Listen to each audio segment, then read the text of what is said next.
Hey everyone, Sophie here. Just to let you know that right after recording this episode, we got the news that Jane McAlevey, author and organizer who actually created the Organizing for Power course, from which Mule is giving us his notes in this episode, passed the same day, and she had a battle with cancer, and in one sense, it's good that she's no longer suffering. Obviously, our thoughts are with her family. She will be remembered fondly by everyone whose lives she touched and who she empowered to improve their circumstances. Rest in power, Jane.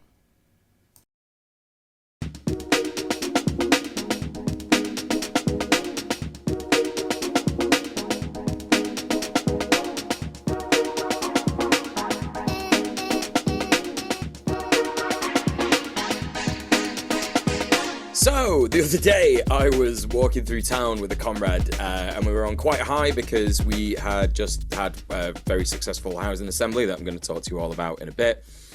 And we were looking for a birthday present for an organizer that we both know, and she's really good friends with. So we were, having a little mooch around town, and we came across an election poster. And obviously, it's been a few days since the election in the UK and the results, and it was obviously a pre-election poster. And there was a picture on it of Rishi Sunak, Keir Starmer, and Nigel Farage's face. And across all their mouths were trains. But on Rishi Sunak and Keir Starmer's mouth, the train had the writing on it, "Vote for Jungle." Right? Now, yeah, I actually thought this meant, oh, the Junglist Party. Cool. Oh, like that. I think I see where this is going. Okay, all right. They made it sound really cool, right? And then I would vote for Jungle. Yeah, I'd vote for Jungle, right? Yeah. I'd vote for Jungle. But over Nigel Farage's mouth, it said "vote for trains," and that is so quite clearly an extremely fascist nod to like Mussolini, the original sort of conception of fascism and stuff like that. But the interesting thing about it was, comrades, is that this was quite clearly a professional job. It sort of tried to look like it was just something that someone had come up with, but it was properly plastered on like a brick wall. And I tried to tear it down because I don't like vandalism and I think it's really naughty that they broke the law. And it was quite clearly really like properly stuck on, right? And it struck me, because what are Reform's biggest sort of like voter based? Petty bourgeois reactionaries, right? So it's someone who's got like a big van with a load of plastering paste or whatever, and they've come in and they've done it at like 3 a.m. or something on a Tuesday night, and they've just plastered it there. And also, by the way, it isn't somewhere very prominent. It was down an alley. So I don't know what they were thinking. That's how much of a coward they were to actually put this in broad daylight. But also what was very funny is that someone already, a beautiful citizen of Manchester, had already given Nigel Farage a big Hitler moustache and crossed out his eyes. It was really good. So, yeah, solid. That's the cold open for today. And it's Red Planet. What? Whoa! Oh my God! And you know how we always start Red Planet is by asking Tim specifically, what was the most base thing you did this week, Tim? I can't. Which is another one where I can't actually say. It's I love those. It's a little bit. Yeah, it's a little bit sensitive, but it's interesting. It's very interesting. Maybe we'll hear about it in time. Maybe we'll see. Well, no, we'll definitely hear about it. But you will never know that these two conversations were linked. What about you, Soph? Yeah, how you been doing? You nailed it.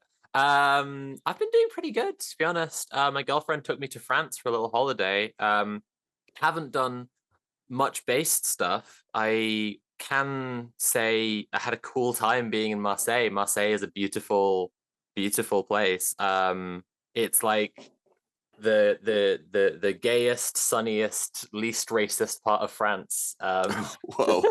And it was great just going around as like completely non-racist. Just the no, of least course racist. not. It's still France. Like, let's be clear about this. But yeah, like went around, doing some sunbathing, getting horribly sunburned because I'm the palest girl in the world. Going in the ocean, getting lots of pictures of the really based graffiti in Marseille. There's a lot of like Marseille Antifa, Free Palestine. Even like Extinction Rebellion stuff is way more radical there. Like you just see like the anti-fascist standards, but one of them is green instead of red, is like their Extinction Rebellion stuff. Yeah. And stuff like that. And we also saw, and this will come up in the news in a minute, but we saw a lot of Nouveau Front Populaire posters around, which like me knowing absolutely no French and her having a bit of French, you know, enough French to like order dinner, we were kind of puzzling over them, being like, who are these guys? Because like, you know, when you're talking about like power to the working class, it can go a couple of ways actually. Or like power to the workers, it can go a couple of different ways.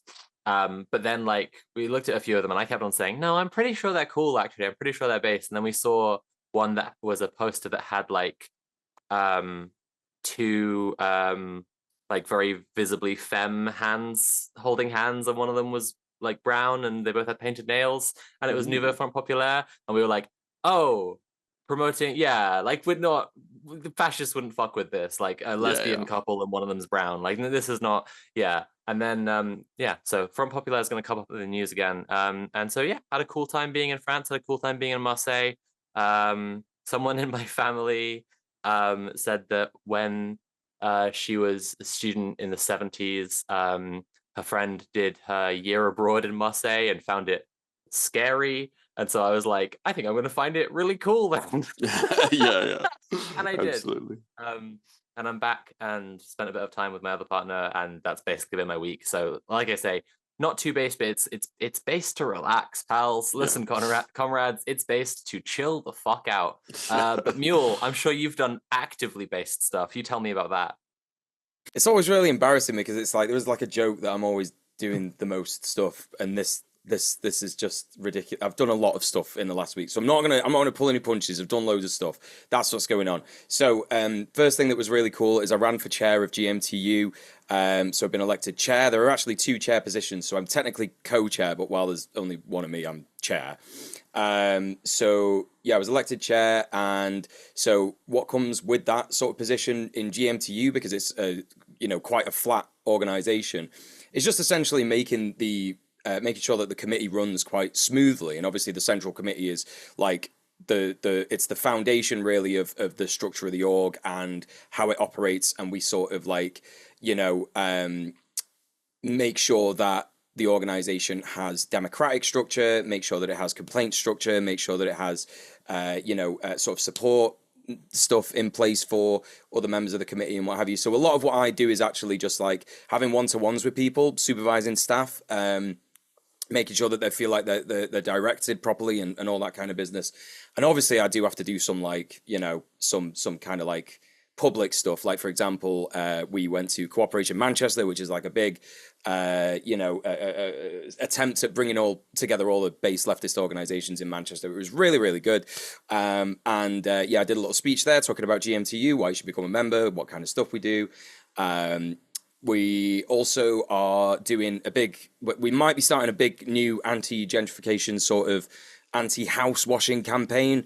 There's a really beautiful bit of land in Manchester called Rybank Fields, and it's rewilded. It is extremely biodiverse. It has been for like the last 30 years. It's just kind of naturally sort of rewilded on its own without any help. And again, another university. I don't know if people keep on top of all the gentrification projects in Manchester, but they're always done by universities for some reason. That's not true. There's loads of other gentrification stuff happening, but it seems like the most annoying ones are done by universities. And this time it's Manchester Metropolitan University. They're saying like, we're going to build houses on this land because there's a housing crisis. But actually, like, the houses they're going to build are all like 4 or 5 bedroom houses. No one's going to be able to fucking afford them. None of them are affordable. Nonsense, bollocks. So I wrote a statement. It's not quite done. There's a little bit to do, so I've written a statement that we're going to put out, which is a press release supporting Save Rybank Fields. Then also we had our first housing rights assembly yesterday, and it was absolutely phenomenal. As I said earlier, I've just got so much to say about this, and I don't want to go on for too long about it, but we were right. Assemblies are just the best. Like, it's the best way to do stuff.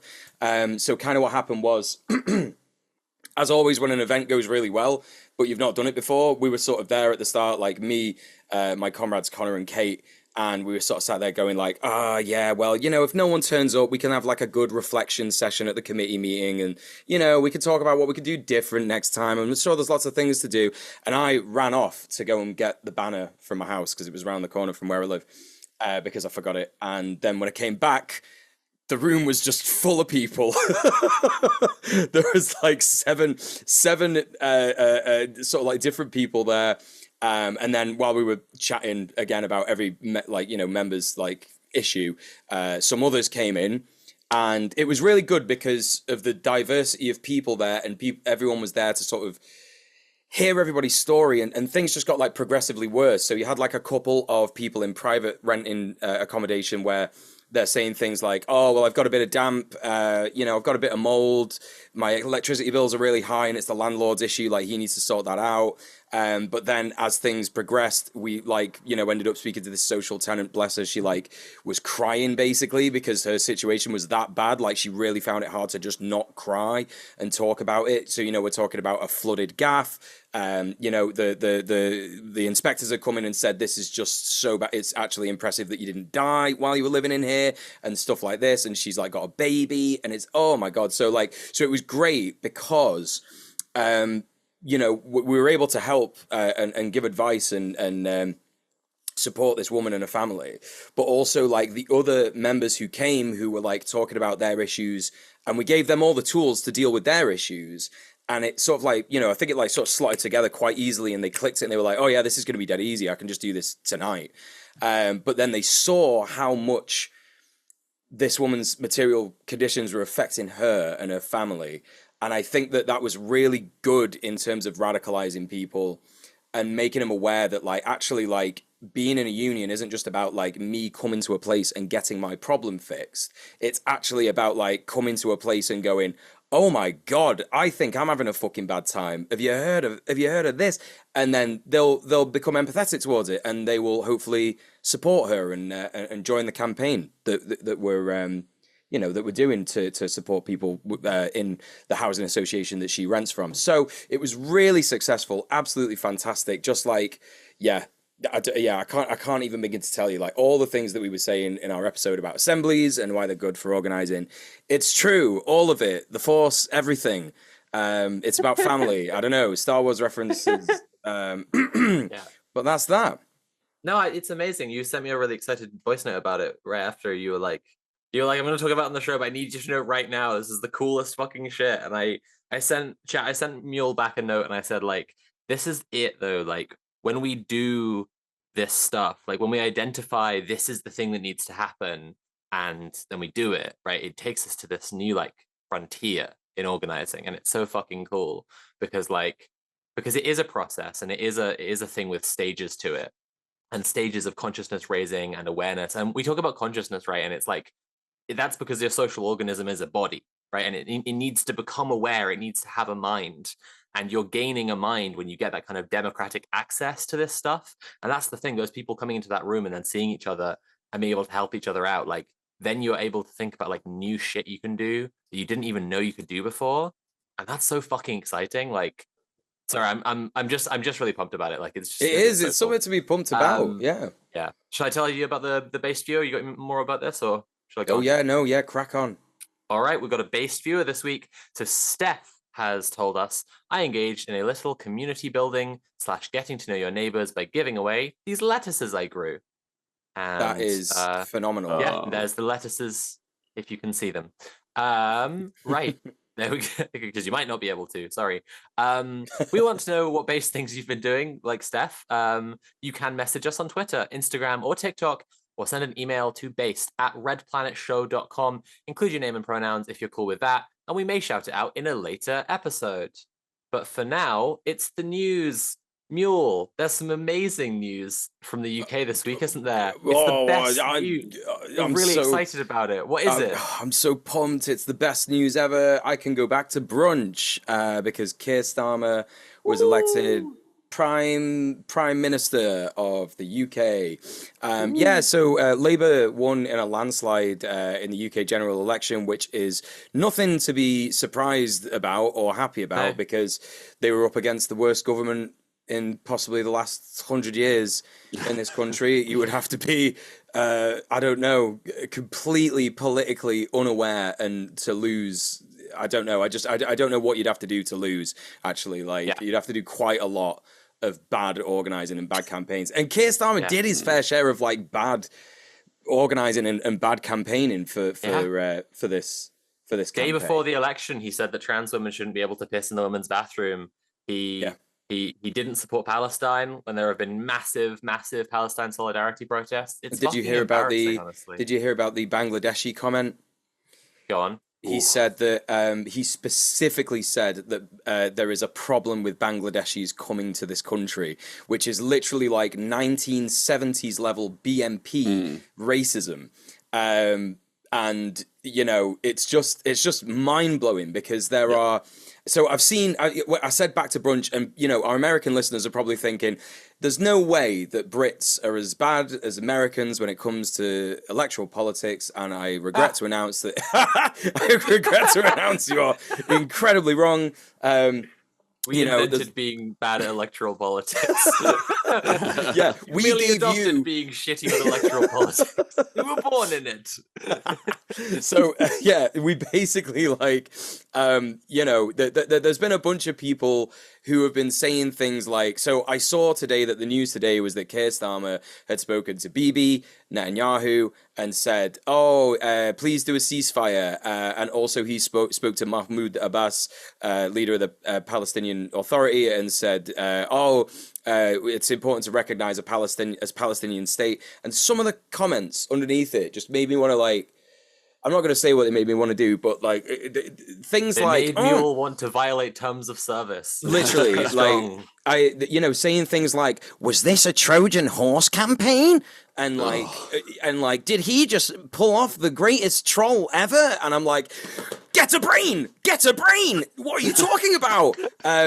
So really bad stuff. For a while, though, right? It's like the best hope of liberals has been the whole time that Starmer is a liar. Like their best hope is that he's lying the whole time by saying, like, "Yes, I actually love fascism. It's my favorite thing." And then he'll turn around and be like, "Just kidding, I don't like fascism." It's like all he does, though. Like during the 2011 riots, he set up fucking night courts that didn't respect due process so that he could try a bunch of fucking children. Yeah, right? He invented a bunch of children. He turned a blind eye to Jimmy Savile and that shit. Like, he's awful. He wanted to do the posting gulag as well. He was very big on, like I saw this interview of him on like a Guardian reporter had just like cornered him in some kind of like court or something, and they were asking him about like, what do you think about anonymity online, and he was like, "I think we should put them all in prison." And it was just like everyone who posts, and I just agree, everyone who fair, posts, like everyone who's ever posted should be in jail. Yeah. Also, the Sun, fuck the Sun. The Sun newspaper backed Starmer, and I'm going to take this one personal for a second. The Sun newspaper defamed and slandered the victims of the Hillsborough disaster when there was a stadium collapse and 96 people and later 97 people were killed because of it. And my uncle was one of those people. And Liverpool has never forgiven the Sun, as they shouldn't. And, you know, we all wish they would take it further and understand that all fucking bourgeois Murdoch press is there to like launder and propagandize for the ruling class. But, you know, Liverpool has boycotted the Sun ever since because they are enemies of the British public, of the human experience, of just basic fucking decency. And just like they did for Blair, they came out and supported Starmer. So that's, you know, a good indication of what a representative of the working class he is. Yeah. What was it? Also, the comparison between votes for Corbyn versus Starmer. What was the deal with that? It was like Starmer got fewer votes by proportion than both of Corbyn's elections. I think it's and 3 fewer votes million. by literal numbers than Corbyn's 2017. So those who aren't familiar, in 2017, Corbyn was honestly set to win, and I can say that with confidence because of the numbers of how it came out, because he lost by 2,000 votes, and he was sabotaged internally by the right wing of the party, by Starmer's guys, right?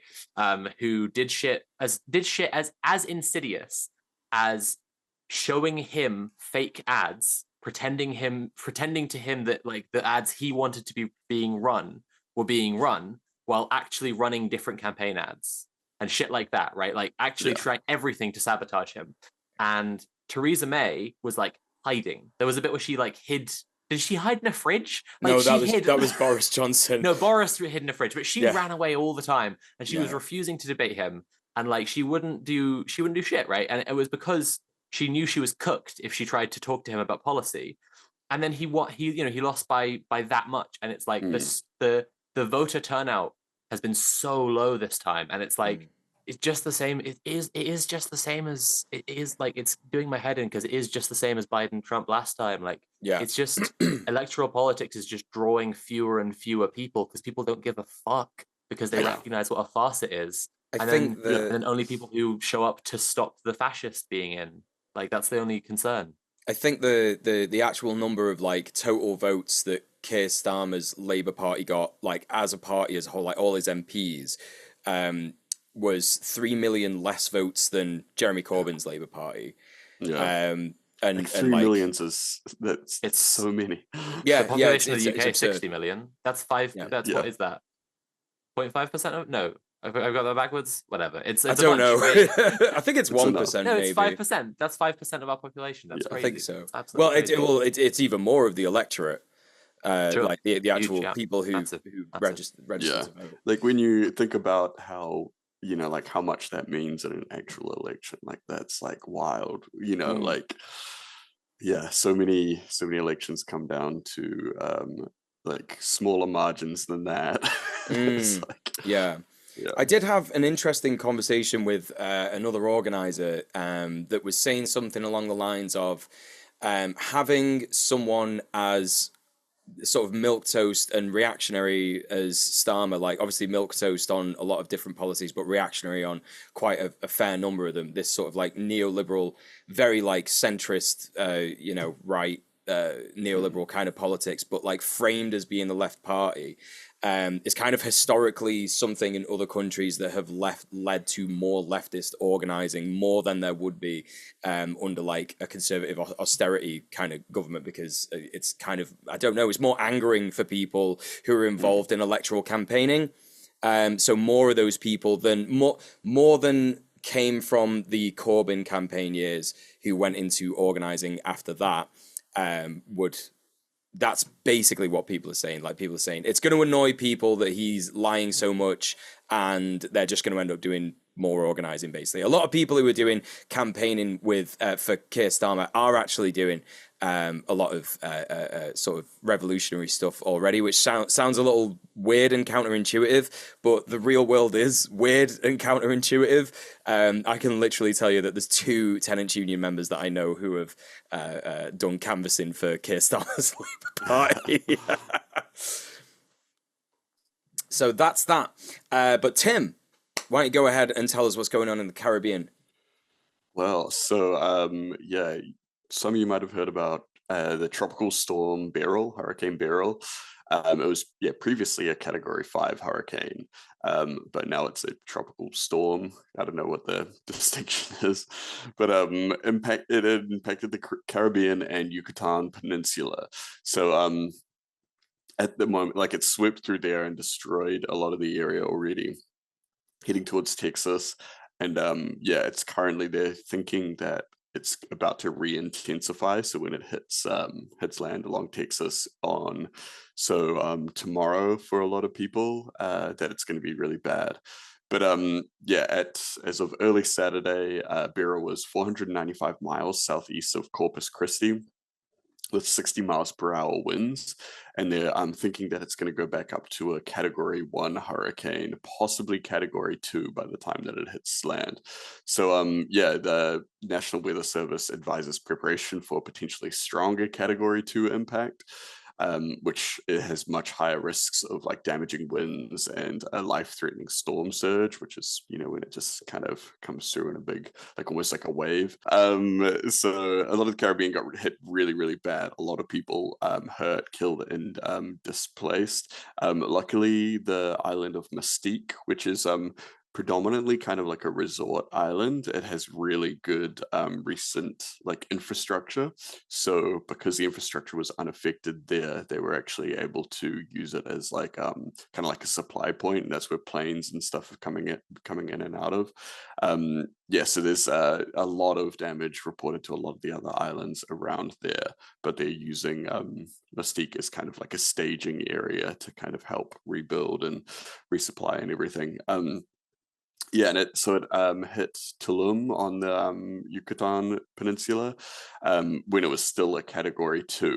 So that's what they're like, a similar strength is what they're looking for. Well, they're preparing for in Texas. So that was toppling trees and everything. But in Tulum there were no actual deaths or anything. But yeah, so they're expected 5 to 10 inches of rain and potentially looking for tornadoes around Houston as it winds up. So everyone down there, yeah, stay safe. It's a pretty dangerous time. Yeah, we've all seen how the American government treats its victims of natural disasters. So yeah, so if you're down there, I guess look to local authorities, weather authorities to see what the plan is, whether you should be sheltering in place or evacuating. Yeah, it's I think it's just worth saying that, like, you know, part of why we're reporting on this is why this is relevant to the purview of our show is like that, you know, ocean temperatures are higher, and like this is something there is an NPR thing I saw about this that was just saying about, like, you know, you will hear people saying like this is unprecedented or whatever, and it's like, yeah, it is out of season actually, this kind of storm, and the devastation that it's causing is something that, you know, we wouldn't have seen at this time before, even if like it's an area that does get storms or whatever. It's like, yeah, the oceans are getting hotter, that means more storms like this. So like, you know. I mean, also in the UK, like I know it's nothing like what's going on in the Caribbean and the rest of the world, but like you can even feel the difference in the UK. It was like super hot about a week or so ago. Like for a full week, it was so hot, and I was thinking, oh boy, here it comes, climate change summer, like time to suffer in bed and not move for like fucking 3 or 4 months or whatever.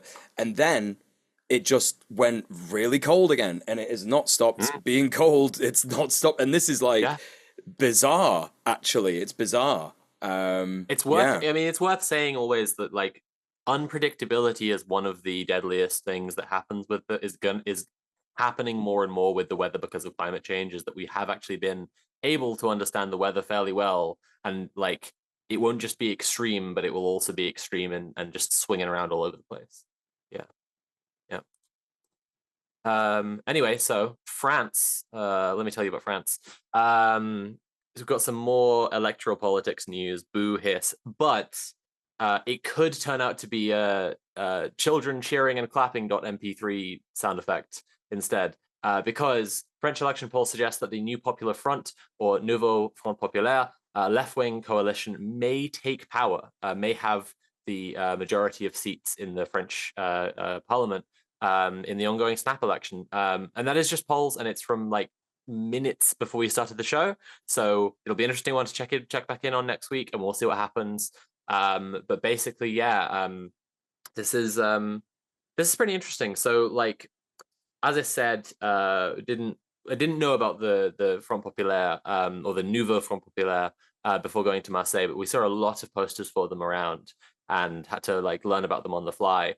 And it really seems like their campaigning just like came out really fucking strong since the snap election was called, which I think is funny because in our previous reporting we've highlighted the way that Macron is using the classic like, well, you better vote for me so that you don't get the fascist again. like trying to do that like really quickly and get it done fast so that everyone goes, oh shit, and panics and just votes back in the authoritarian centrist neoliberal. So the Nouveau Front Populaire, for those who don't know, is a coalition of major left-wing parties in France, including the Socialists, La France Insoumise, which is the closest way to translate it for English speakers is that it's basically French Bernie Bros, the Greens, and the Communist Party. And what they've done is they've just basically hit the campaigning really hard in response to Macron's little gambit that he pulled. And I think it's worth saying as well that the predicted share, although the left coalition, the Nouveau Front Populaire, would have the largest share of seats, it could be overall similar-ish numbers of seats for the left, Macron's ensemble, and the far right. And so it would be it's a crucial moment that we'll see whether Macron in real time just sides with the fascists. Yeah. I think which he will, basically. Yeah. But yeah, it's also interesting if you see reporting on this at the moment, or just in this moment right now, a lot of establishment media is reporting on this by going, oh, it's really interesting. The far right National Rally have fallen to third place. And we weren't expecting that. We were all really scared about the far right. There's a 28-year-old little Hitler walking around and everyone's really worried about him. And now they're in third place. Third place. It's not crazy. Third is so low down. And that's all they're saying. Yeah. Right. And you're reading this and you're like, well, that's weird. Because I know a few characters in French politics. I know Macron and I know little French Hitler, but that's two. Yeah. But they're in third. So I assume Macron is first? No, he's not first. Oh, but we're not talking about, for some reason, we're just not talking about who's currently in first place. Strange. And that's really interesting. That's so a bit strange, interesting, isn't it? That's a bit strange. What yeah. could it mean? Yeah. I said to well, actually, the same organizer that was talking to me about the potential of organizing from Keir Starmer's election, that we basically live in like a really boring 1984, in like not just in the UK but like certainly in broader Europe, where it's so clearly obvious that the state just has the monopoly on the communication that goes out to the general populace. And, so any kind of thing like this, it's like, no, it is not possible that Goldstein is real. The resistance is definitely not real. It is real or whatever. I can't remember what they say in 1984, but you know what I mean? But yeah, also, I don't know if this is true, but this is what some people are saying.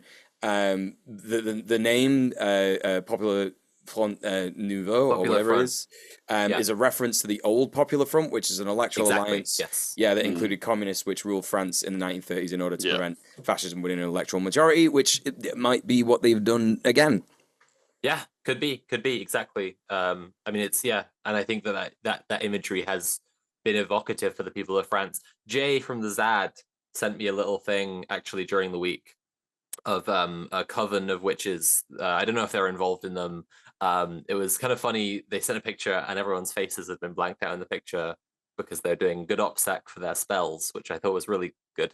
And they'd done a spell to basically ward off the threat of fascism. And I was like, fuck yeah, that rules. That rules, actually. It's worked. It worked. Look at that, right? Like magic works, actually. I think is the important thing to take away from all of this. Yes. Tim, why don't you tell us about Palestine? Okay, cool. Yeah. So there's been, there's been a lot happening as always in occupied Palestine. But one thing that I thought was really interesting this week is that so ever since the earliest days, there were Palestinian sources. There were some like kind of, I would say, like the liberal kind of side of Israeli media. We're talking about the Hannibal Directive, which a lot of people might already have heard of, but it's this kind of controversial military directive that has been talked about a lot over the years, where it's basically when Israel says that, well, the IDF says, oh shit, we have to kind of just scorch the earth, and it's their directive that allows them to just basically destroy anything, kill any person, destroy any vehicle, whatever, to prevent everything from like damage to important sites, to taking of hostages and things like this. It's basically them just going full scorched earth mode, just destroy everything.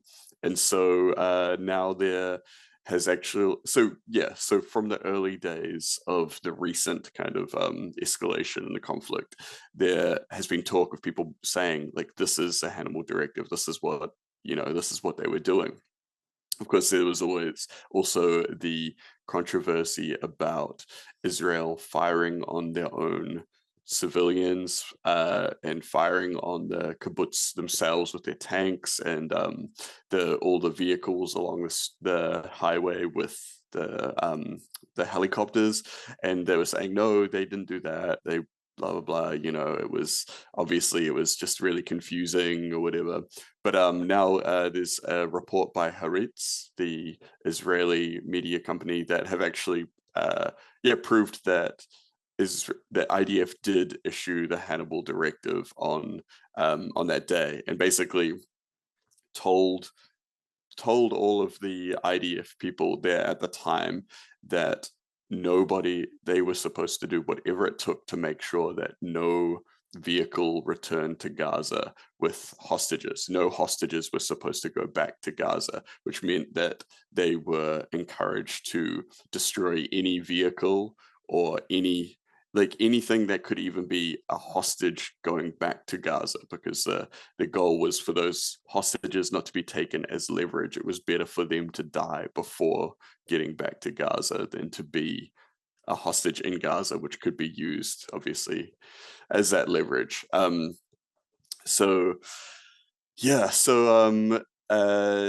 This is huge, obviously, because it kind of vindicates a lot of prior discussion about what was going on there, and it answers questions about why tanks were firing on civilian houses, like settler houses, like Israeli tanks firing on Israeli, homes. And also, the helicopters firing on all of the cars along this road there that we saw all those photos and videos of, just like, these cars with bullet holes in the roofs from, like heavy machine gun fire and all this kind of stuff that just was outside of the capabilities of Hamas at the time. So the investigation into it is ongoing, so I'm sure there'll be some more hectic stuff dug up. But they're still unclear of exactly how many civilians were harmed because of this. I'm guessing that number is going to be a bit of a political football.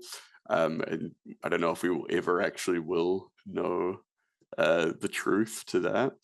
But pretty wild. And I think also very, very damning for the IDF, especially in their, like, the way that they handled things afterwards, and the way that they spoke about how everything was for the hostages and all this kind of stuff like that. It's like, well, you guys kind of issued a directive that led to a lot of people getting killed by your own guys. I don't know, it shows a huge disregard for just like human life, even on their own, for their own people. It's and I think that's like what what the higher ups in Israel kind of have proven time and time again, that maintaining the foothold, like maintaining the nation of Israel, is more important to them than the actual people living there. We've obviously known that they have very low regard for human life when it comes to Palestinian people, but I think this further shows that the average Israeli person is not too much higher above them when it's convenient, But on the other side 100%. Of the world, in London, 700 Met officers on duty did a big solidarity march. So for a pro-Palestinian march, So yeah, Met officers on duty all joined in this gigantic pro-Palestinian march, which I think is awesome. I love to see when sectors of like a bunch of people from one industry or one kind of job or whatever all get together and stand in solidarity, which is amazing to see. And I think that kind of stuff really resonates with a lot of working class people as well. I imagine that there's not too many people out there at the moment that don't have like a firm stance either way of who they support. But I think something like this, if you've got like your nan that hasn't really Yeah. paid attention or whatever like that, and she sees 700 Met officers, and she goes, "Oh, okay. Well, Yeah. like what's going on there? Like they're not the blue-haired Antifa radicals that I've been hearing about." Yeah, it's Um, tricky, right? But there's a tricky instinct here, which is like ACAB, obviously. Like you see a cop in the street, you walk past, you say, yeah, "Quit Met your fucking dogs. job." Yeah, Like obviously, but at the same time, right? Or like okay, the way I contextualize it, when you read an account of 1917, there was a point where a bunch of Russian police were like, "No, it's communism time, baby. Like yeah, revolution is a social thing, and like when it's so shared in the whole public mm, consciousness that like what the moral and right stance is to have on something, yeah, that it's like the police are bastards, so they'll be the last ones to like change on something. But look how many fucking people have already, and this is exactly it. Like, like you're saying, Tim, like at this point, you see a bunch of Met officers, and yeah, your nan is going to be like, "Oh shit, this yeah, is yeah. everybody." I Actually, don't. everybody thinks this.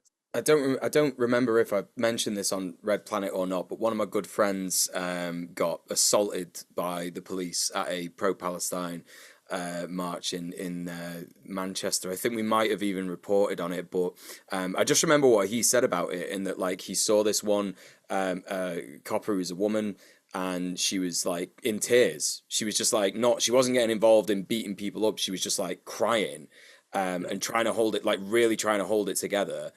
And like my mate is a bit of a rum bastard, do you know what I mean? He just doesn't go. So he's like screaming at her, going like, "Can't you see that this is what your profession is all about?" And blah, blah, blah. And she was like going, I just don't agree with it. I just don't agree with it. So it's like, these things. Quit. These things do, yeah, right. Then quit. Actually, these things do actually like affect people. Like however much we don't we don't feel like they are. Police are actually people. in some fashion, they give the illusion of being a person. They're like a character. I don't know, but yeah. Well, it is a them. sinister thing. Like like. Sorry, it will be a tangent, but whatever. I'm always saying that. I'm never doing it. Keeping it concise. I mean, the Pelian principles of policing, right? Like rely on the idea of policing by consent as a really fundamental one, and a really crucial part of that is the idea that the police are part of the public. And I'm just talking straight from abolition revolution here, right? Like the idea that the police and the public are the same fucking thing is how people respect the police at all. And so like, if this were just kind of a liberal stunt of solidarity, it would be one thing, but like this is different to that, and it is important to say, like, when you put on that fucking uniform, you do just betray humanity, actually. Like and to say things like this, because we need to reaffirm, like, they are not us. You're a cop. You're not like us. Yeah, I mean, it's like that's the thing, right? It's like whether you know it, whether you realize it or not at the time, you put on the uniform, you're choosing capital over over labor, over the working class. It's like, and I mean, a lot of people will enter the force or go to the academy not thinking about it that deep, thinking it's just a job. But I think if you go and you do that job and you don't come to that same conclusion, I think there's like, like what's going on here? Like, I think there's a reason why a lot of police end up disconnected from and why they drive that wedge between us and them, and you get that thin blue line rhetoric, because a lot of the time that's the only way that they can justify it to themselves. And yeah, that's the point. It's like, do you end up like that cop at the protest who breaks down and decides this isn't what I want to do, or do you turn the working class people into a, you know, like kind of dehumanize them and think like they're just the rabble, and you know, we're the I don't ones that know. keep everything in line. I mean, I don't know how true this is in other countries, but in the UK, the cops actually, there's a hugely high turnover of police forces in the UK. Like, people don't stay being a cop as long as they used to. Like, cops quit in massive numbers all the time, and that's why they're on a constant massive recruitment drive at the same time. Like, people are cops for like a couple of years on average, and then exit out and become like a private security officer, some contractor, some like security analyst, also all sorts of jobs that are in like the private security sector, or just other sectors, like, you know, whatever they have their degree in or whatever. And so it is just like, yeah, you have to think systemically, and it is about whether, and I think, you know, it is about whether the cop brain infects you. There's the really good bit in Abolition Revolution again. They said about the prevalence of sexual violence in the Met and in police and people who love the police and all police culture and everything, right? And they were just saying that, like, it's observable that women who join the Met, right, like, they're not on average, they're going to be coming in with much less of an idea that is like patriarchal and misogynistic and rape culture than their male counterparts, but they get, you know, indoctrinated into it by the police because it's a system. It's a system of horrible violence. Right, I've really derailed. I said I wouldn't, and I lied. Okay. So shall I tell you about trans kids protesting? Yeah, let's move on to that one. Let's do it. Trans kids protest NHS England's shocking failure to provide care. So people who don't know, I don't know how you don't know, but a bunch of, just a horrible number of, like, dozens of trans kids have died waiting for healthcare on NHS waiting lists. They've been used as this political football by the right and frankly by the left. But, you know, obviously the left is actually sticking up for their rights, but there's still been instances of people just kind of, you know, of Britain is less of an example of it, because in Britain it's just mainstream politics are so fucking transphobic that it is just hate upon hate upon hate upon hate upon hate. But, you know, liberals all around the world have, you know, used it as their little soapbox issue, and while doing very little, right? And then there's the rare liberal who, or the rare person involved in establishment politics who actually fucking cares, and it's usually because they have a trans kid themselves. And yeah, trans kids are fucking sick of it. I know personally several people who are trans who were out when they were kids, who are really, like, firm on the point that, like, actually, like, it's shocking how much people are talking about trans kids and not giving the space to people who have the actual experience being trans kids, like either like currently trans kids or currently trans young people, or trans adults who were out when they were kids. Like, it is a different experience, and I'm happy to say that as someone who didn't come out until I was 23. Like, it is a different experience. It is real. Like, it is real that it is fucking different. And yeah, you just don't hear trans kids' voices. And so the actual news I'm reporting on is this week 7 young trans protesters occupied the Wellington House NHS England building to protest the disgusting failure of care for young trans people in the UK. I actually know some people who've been involved and aware of this for a little while. Massive solidarity to them, massively proud. The action organized by the Trans Kids Deserve Better network is calling for improved access to gender-affirming healthcare for trans children and young people, protection from discrimination and disrespect in their daily lives, and the right to be heard in all decisions that affect them, a report by Dazed reads. It goes on to say, the other teenage protesters affiliated with the Trans Kids Deserve Better Action Network have since joined the activists on the ledge. At present, although this isn't currently true, but at the time of writing, 7 activists are camping out on the building's ledge with others supporting the protest from the ground. A banner hung from the ledge reads, "We are not pawns for your politics," while letters stuck to the windows of the NHS offices spell out, "Trans kids deserve better."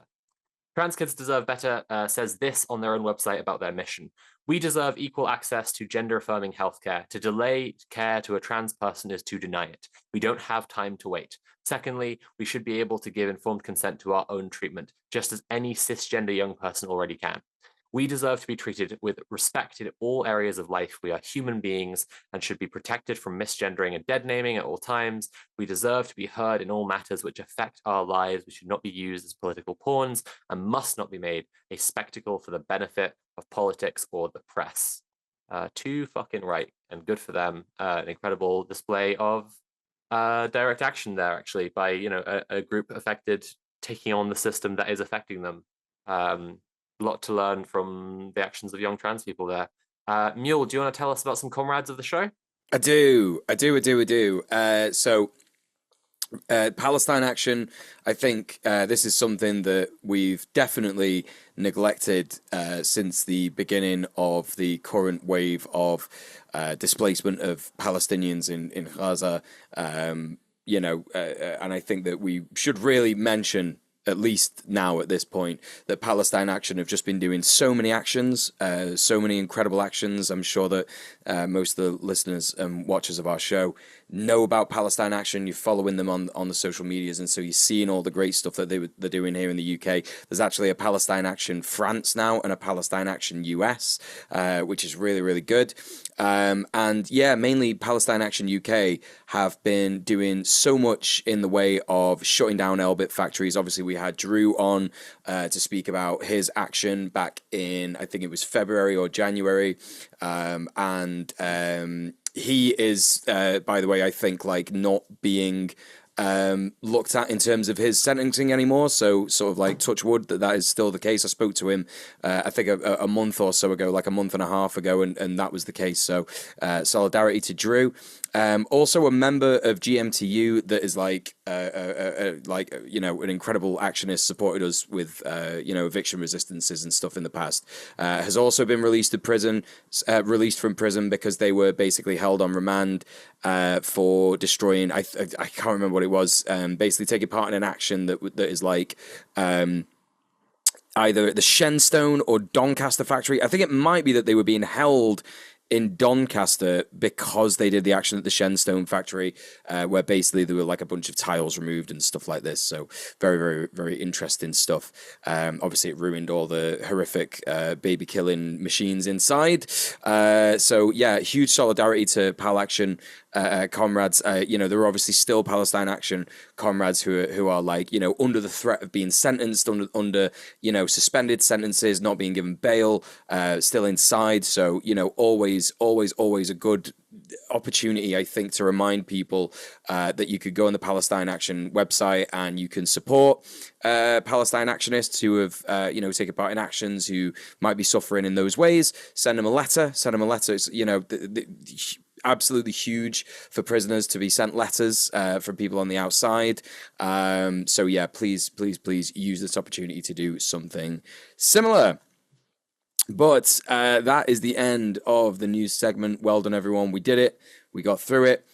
Brief reminder, this show is made possible. Red Planet is made possible by the direct support of our viewers. Please go to patreon.com/red_planet and give us money, however much you want.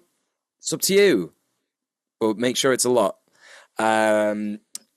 What are we talking about today? I hear my co-hosts asking. They're asking it. What are we talking about today? They've not been able to stop. I'm asking this so much. They're not. I was being silenced by the mainstream media. That's why you couldn't hear me asking over and over again. What are we talking about today? Literally, as I was pounding on the table and demanding. That's what it was, though. As I was saying that bit about supporting us on Patreon, Sophie was just continually going, "What are we talking about today? What are we talking?" So that's what was happening. But I'll tell you. It's time to tell you what's happening. Here's my intro. This is now I'm doing the intro. As the world surges deeper and deeper into crisis, with wages stagnating and austerity, climate disasters, global exploitation, and war, the need for solid leftist organizing has never been more present.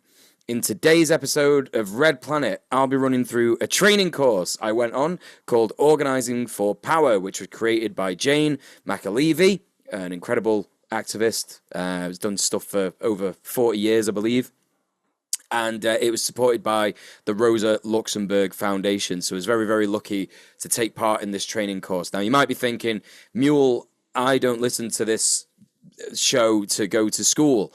And that's right. Don't worry. I'm an anarchist. I'm not going to make it like school. You don't have to do any homework for this episode. That's not true. That's not true. There will be homework. Authoritarian. It's authoritarian time. But basically, I think the best way to start this would be to ask both of my co-hosts, what do you think organizing for power is going to be about? Have you heard of it? I have. I would say, oh yeah, you had something? Well, I have, because someone I know also did some organizing for power training, but I don't know loads about it. The name suggests, so I am judging a book by its cover, that we're dealing with one of the biggest problems that people have when they organize, which is not expecting to win and not getting ready for what if actually everything goes great, which is one of the most important questions we can answer in life. What if actually everything is really good? You're Forever. pretty much on point. Yeah. So essentially, the cliff notes of organizing for power is how to stop being a weird, insular, leftist, theory-brained org that doesn't do anything, and you don't reach out to people, and you don't grow, and you don't get power, and you also don't have any structure, so everything falls apart, and no one does anything, and everyone burns out. It's how to stop being that and actually build a structure and make sure that things are actually going to change. And that involves various different things. So, for example, outreach is a huge part of it. It's a massive part of it, and we're going to get into that.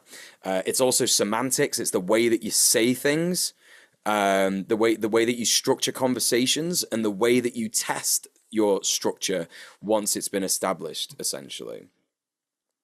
So the beginning is essentially, like, the way that they kind of phrase it to you is that there are different kinds of organizations. There are self-selecting organizations and there are structured organizations.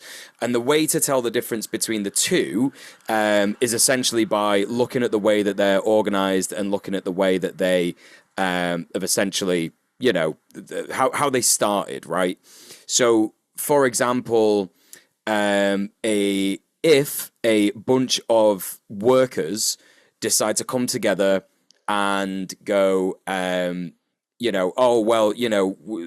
we've decided actually that we need to stand up because we're getting some people are getting fired, our wages aren't rising, there's been a huge bout of inflation, our rent's gone up, etc., etc. And they've come together and they've gone, we've actually all together signed this petition and we've given it to someone, and actually we're planning on doing some more actions. We might actually strike if we don't get our demands met.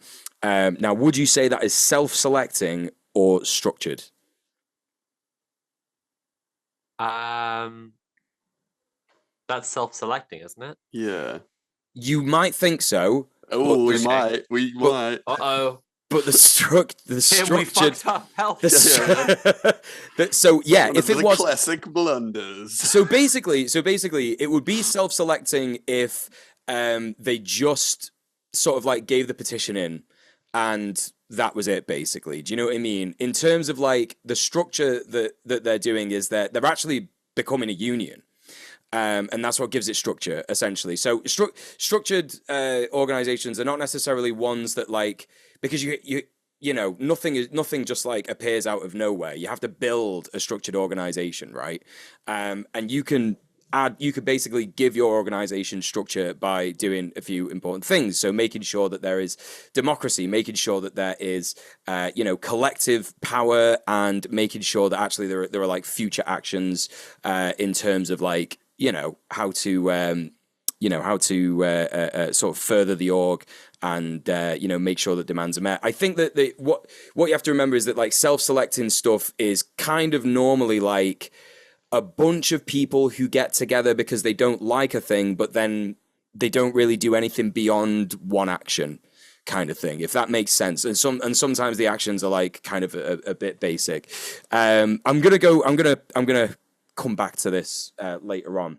But I think another really important thing to mention is the winning, because this is one of the first things that Jane McAlevey basically said to us. So it's about being aware of like whether your org is structured already, if there's elements of structure, or if there are, or if it is self-selecting. And yes, it is very much like mobilizing versus organizing. That's exactly the kind of point of this entire training course. But Jane McAlevey came on in the first episode, and I think I spoke about this when I went to this first lesson on Red Planet. I think I spoke about it. But essentially, she came on and she said these really, really important points, and I'm going to read them out to you and elaborate a bit on them. So the first point is to be straightforward, right? If you are in an org and, I don't know, let's say that you are correctly intersectional, right? But you are let's say you're a trade union for Deliveroo drivers, and you're sort of, what you're doing is kind of like taking away from the purpose of the organization. So the purpose of the organization is like to hold Deliveroo to account for underpaying its staff and stuff like that. But you're spreading yourself too thin because you're doing loads of actions that are basically like they're not your first kind of purpose. You're supporting a lot of different orgs with a lot of different stuff, which is great, but it's sort of not really decided centrally that you are, going to be doing that, or whether you have the capacity to do that and stuff like that. So straightforward is just being like, right, we have a goal. Our goal, like for example, GMTU, our goal is housing justice, right? We want safe, affordable homes for everybody without discrimination, right? Within our lifetime. You have a straightforward goal and you focus on that essentially. And you have to be clear and also understand power structure analysis. This is a big one, because when you're structuring an org, you don't want to be Stalin. You don't want to just be like, right, well, I'm putting myself in charge. I'm the general secretary, and this is my secretary, and blah blah blah blah. You need to understand actually that, like, especially if you're going to get funding and you're going to have staff, that there will be a power dynamic there between volunteer activists and staff members who are paid. Even though if staff members are paid, they're getting paid to do it and stuff, it doesn't mean that they are in charge. If you have structured it so that you have basically said, we're the committee and we give these people their jobs, you're their boss, which is how it is in GMTU, right? So you have to understand that. Knowing if your comrades are ready to go, that's kind of what I was saying already. It's about understanding capacity. And as I mentioned earlier, because this was because someone in the YouTube chat said it, organizing over mobilizing. Yes, that's essentially it. Activism. So I think one of the key divisions in this is that there is activism and then there is structured organizing, right? So activism is a part of structured organizing, but activism can just be like, I don't know, getting a lot of clicks, on a YouTube video that you've made to say like, I don't really like this thing and it's bad. And also like getting loads of people to a protest. It's like getting a lot of people to sort of like sign up for a thing, to give something a lot of attention, but it doesn't win. And this is the thing, like, and this isn't to, she made it very, very clear, this isn't to overly criticize activism, and protests and stuff like that, and mobilized self-selecting stuff, because that stuff is important too. But it's also just really important to remember that a lot of the time, self-selected single issue, I guess groups, you can call them organizations, I guess, but like, a lot of the time they burn out because there is no structure, and that leads to a lot of people just sort of not really doing anything. And then the best thing that she said was, it's not good enough to just make an org and then go, we've done it now. What you have to do is create a crisis for capital and corporations. You have to create a crisis, because if you simply wait for the next bad thing to happen, then you're constantly going to be on the back foot. You're constantly going to be going, shit, oh no, another thing has happened. Fuck, oh God, I don't know what I'm doing. We don't know what we're doing. And everybody gets scared. Everybody gets burnt out. nothing matters. This is something that she said. I wrote this, and I remember writing this, and I wrote it verbatim. She said, nothing matters if you can't create a crisis so that in negotiations you can use it as leverage, right? And that is key, right? It's key, extremely key. Yeah, it's taking the fight to them, isn't it? And I think this is one of the big things we can see as a victory of the Palestine solidarity movement. Just to use like the biggest contemporaneous example we currently have, like, you know what? I'll do two examples. It's a big success of the Palestine solidarity movement. It's a big failure of the climate movement right now. Is that like we've got a lot of actual sabotage, making it unprofitable to support Israel, and actually creating a crisis for corporations, like you're saying. And on the other hand, we have a pretty abject failure so far, anyway, to just fucking blow up an oil pipeline. Like, yeah. 100%. It's so important. Yeah, I think like that is a really good criticism of the climate movement. Like you say, like, you know, I've read How to Blow Up a Pipeline, and I'm pretty sure every single one of the hosts has. And it is just like a book that constantly fun Red Planet lore. We started the show and I bought all the hosts a copy of the book and sent it to them and insisted that they read it right away. It took me 2 years to fucking finish it. Oh. But yeah, no. So it was, like, you know, that book is essentially just a guy over and over again going, why aren't we doing the thing? Why aren't we doing this? And that's how frustrating I think it could be with the contemporary climate movement. So again, this goes into the next point, which is that a lot of organizations don't have enough deep strategy. And deep strategy is a key word because deep essentially means getting to the root of the problem.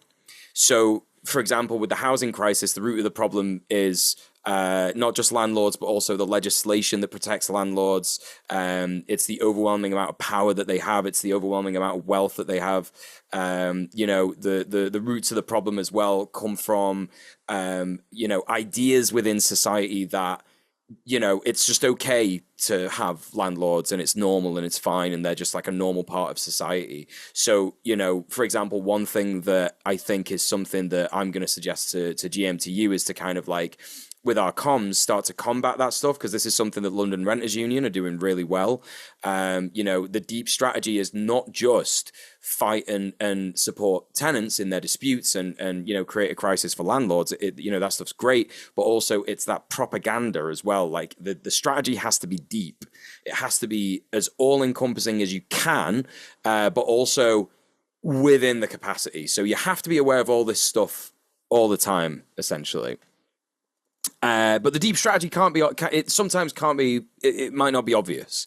So, you know, in terms of like, when we're thinking about these points, what I don't want people to take away from this is to look at orgs and go, you're doing it all wrong. Like, that's just not what we want. What I want people to take away from this is what I assume Jane wanted people to take away from it, is that like these are points of criticism for every single organization. And I guarantee if you're in an organization, I think some of these points will probably still apply to you, because no organization is going to be perfect, and also there are lots of moving parts sometimes, and sometimes it's hard to get things you know, all together.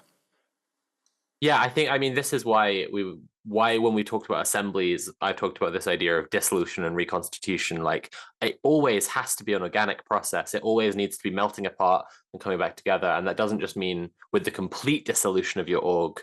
If you're thinking about good organizing principles, you should be thinking about principles that are always good criticisms every time. You know, you should always be able to come to the you know, last time we talked about this, I ended up talking about Red Planet planning meetings because it's just a good, it's an analogy that like all the hosts are part of and we can sort of talk functionally about, right? But like, we're always like, guests, let's get some more guests. That's a thing that is in every single meeting. And like, similarly, like when you're coming up with good organizing guidelines or whatever like this, it's basically stuff that's going to wind up always being on your agenda because you can always do it better. Yeah, that's spot on. I think, yeah, it's really important to remember that real life is really messy and it can be really difficult sometimes. If you are sort of, I hesitant to use the word reactionary. It's not really reactionary, but like, for example, if you start organizing with an organization and you realize that some of the members are in places where they've been heavily propagandized against migrants and stuff, and all of a sudden, this you've identified like an organic leader, which is something we're going to get onto in a bit, but you've identified like an organic leader in this person, and they're just like not quite up to scratch on like, migrant rights and what actually happens to migrants and stuff like this. If you immediately sort of react to that, really sort of like snap judgment and just exclude that person from your organization without trying to do at least some kind of political education, that could be really difficult, right? It could be really harmful. It can sort of like, if someone is going to be like such a strong organic leader that it's like, it would be so helpful to have them in the organization, you at least need to try, or you need to find someone who is capable of trying to have conversations that are difficult with people. And that's kind of like, that's the whole sort of like thing about this. It's by no means, let's recruit a load of reactionaries. Let's recruit a load of fascists. It's nothing like that. It's more sort of like, if you're speaking to someone who is just neoliberalism brained and they think, oh, the right way to run an organization is if I'm the boss and it's a charity and I just do whatever and I'm in control of everything, like that is someone who wants to do something. They're running a million miles an hour, but they're running in the wrong direction essentially. So that's kind of what it's about. Does that all make sense? Makes sense to me, yeah. I think there are definitely examples I can think of where people have tried to set up orgs that way. When you're saying about neoliberalism brain, I think it draws me back to like realism. People think so much about the way things currently work and like how to get things done within the current model. And the point of organizing is not about realism. It's about what is moral and what is right and what needs to be, whether the state of the world is acceptable, and then actually making it better, not just like, like it's not about making an NGO. Yeah, I think that is. Oh, sorry, Tim, you're going to say something. Oh no! I just that's a good point. Not about making an NGO. And I think that's a huge thing that we've been talking about with GMTU recently, because it's you have to remember that we are not capitalists. And there are lots of people who want to work like they're in a job. We have staff members. We literally pay staff. And they, a lot of the time, overwork themselves so much. And it's actually a miracle, I think that a lot of our staff don't burn out and quit. And I think that when we're organizing as leftists, we have to remember, like, so clearly, yes, we're not capitalists. So it's not about shaming people if they don't get an action done that they said they were going to do at a meeting. It's not about, inspiring a culture of work till you drop. It's about actually actively rejecting those things and having the comfort and confidence in your comrades to be able to put your hand up and go, gang, I just need a week off. I might even need a month off.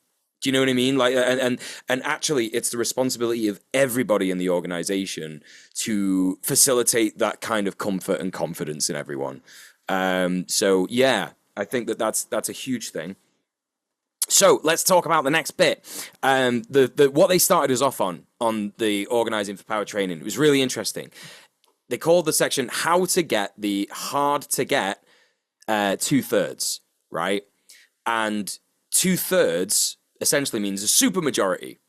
Now, if you're creating an organization that is democratic, and you should be, then you should be looking for things like supermajorities in terms of like things that your members support. So for example, if you have a meeting and you put a motion forward and 2/3 of the members vote for it, cool, that's a supermajority, it passes, right?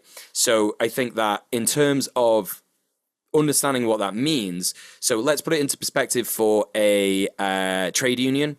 So trade union, they would say, right, okay, we need a supermajority to strike, because it's a really sort of like, everybody has to be on board with it. It's a really like, some people aren't going to want to do it because they're scared and they think, oh no, we should put more pressure on in different ways or whatever.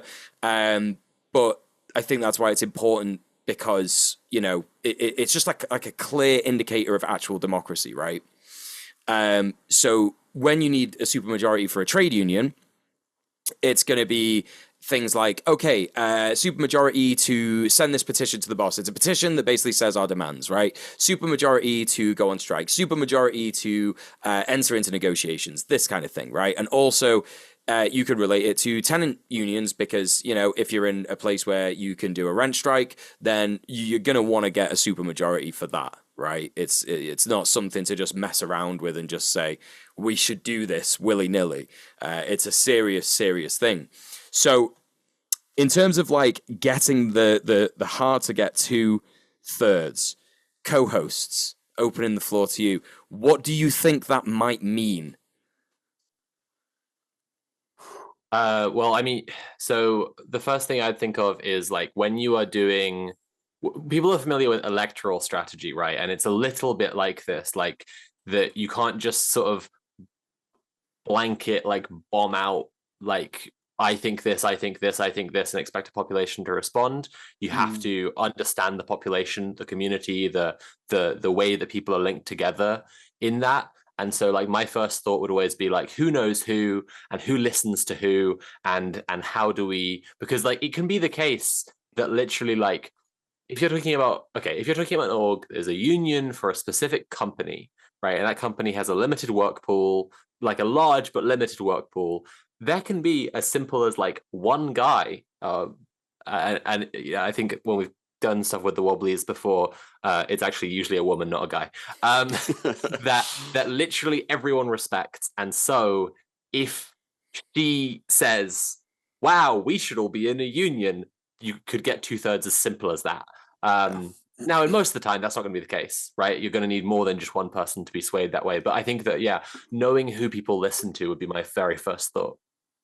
Yeah, absolutely. I think there's like, in a lot of organizing spaces, there is a lot to be gained from just like kind of observing people socially and how different people engage with the room, I think. And sort of like, you know, because sometimes it's not always it's not always those people that have the best ideas or best politics, like you were saying earlier. Sometimes, you know, someone is like the most charismatic person there, the most ideal, you know, like person that you could imagine for like a press secretary or whatever like that. But then you have to be like, look, I've seen your tweets, you know, like kind of, but I do think that like, you know, still that power of personality is huge. And yeah, I mean, even just outside of organizing and stuff. Yeah, spot on. Yeah, you're absolutely right. Both of you are so right. It's about identifying organic leaders in the immediate environment, essentially. So first of all, what we have to do is understand the difference between organic leaders and activists. So you know, I spoke before about like activism is about getting clicks and stuff like that. Well, that's sort of like pertaining to like things that activists might want to do. They might want to put their you know, energy into, etc., etc. But actually, like, activists are the hosts of this show, right? All of us are activists, right? We've all done activism.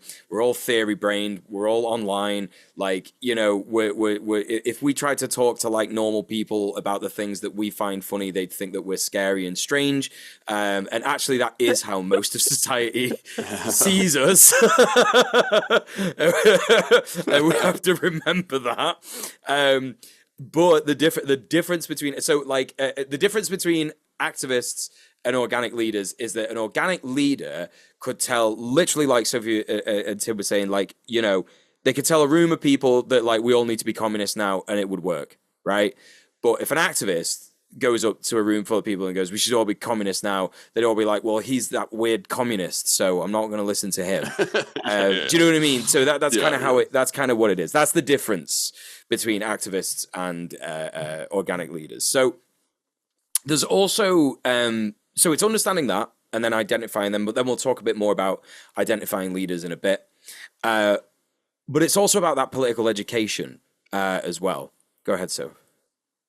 Yeah, I just wanted to say, I think like this, when I was writing about assemblies recently, and this is something I will come back to again and again, is like there is an activist faction. We need to think about that.